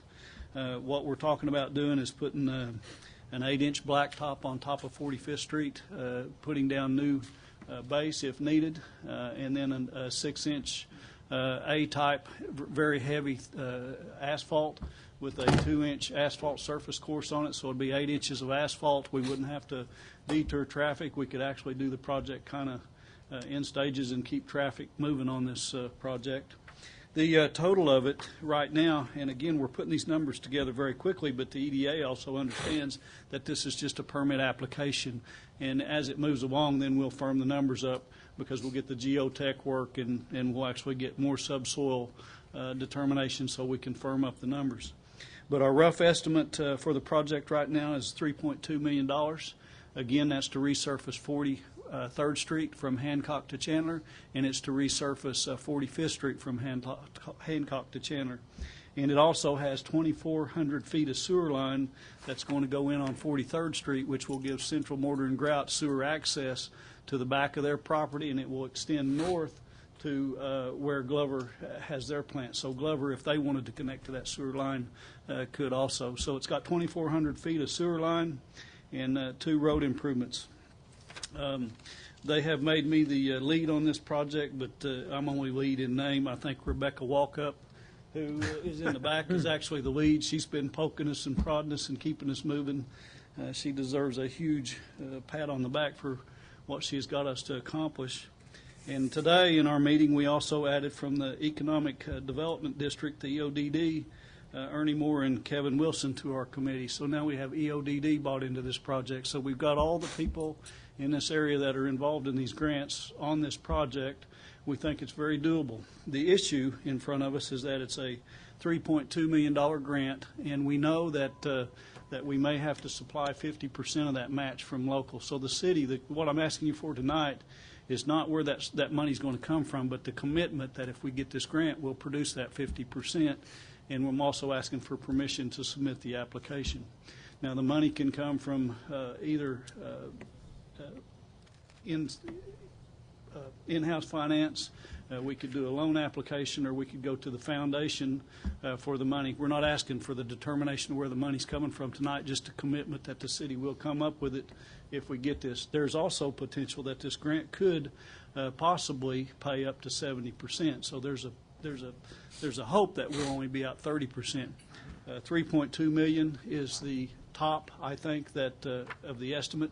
So the project actually could come in lower which means we wouldn't have to come up with as much money. There's also some different options that we have because we have changed this to an asphalt project. We might be able to do in-kind service and do the asphalting ourselves to cut that cost down and use a lot of our resource to help cut that cost. Now, I'm not in favor of that because that takes our crews off city streets, but if that is what would keep us from getting a project like that, we need to move forward with that. Discussed it with the manager. We still are trying to keep this project moving. If you guys approve this tonight, this is going to be FedEx to the EDA tomorrow. And again, like I said, they have shined favorably on it.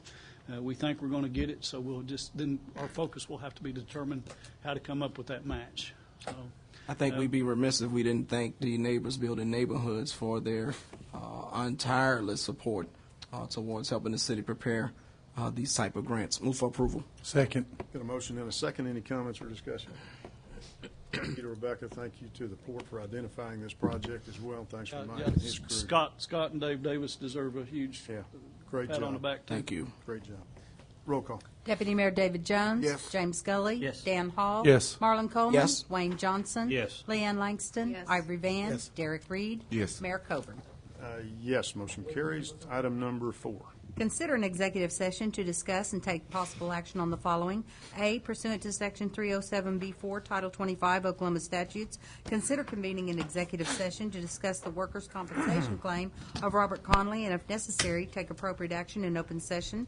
B, pursuant to Section 307C10, Title 25 Oklahoma statutes, consider convening an executive session to discuss matters pertaining to economic development with the city of Muskogee and take any necessary action in open session. We'll now consider an executive session. Move we convene into executive session. Got a motion? Second. Second. Roll call. Deputy Mayor David Jones. Yes. Dan Hall. Yes. Marlon Coleman. Yes. Wayne Johnson. Leanne Langston. Yes. Ivory Van. Derek Reed. Yes. Mayor Coburn. Yes, motion carries. We'll now consider ourselves in executive session. If you excuse us by clearing the chamber, please. Or against it. We will now reconvene out of executive session. Roll call. Mayor Bob Coburn. Here. James Gully. Here. Dan Hall. Present. Marlon Coleman. Here. David Jones. Here. Wayne Johnson. Here. Leanne Langston. Ivory Van. Here. Derek Reed. Here. Item 4A, Mr. Tucker.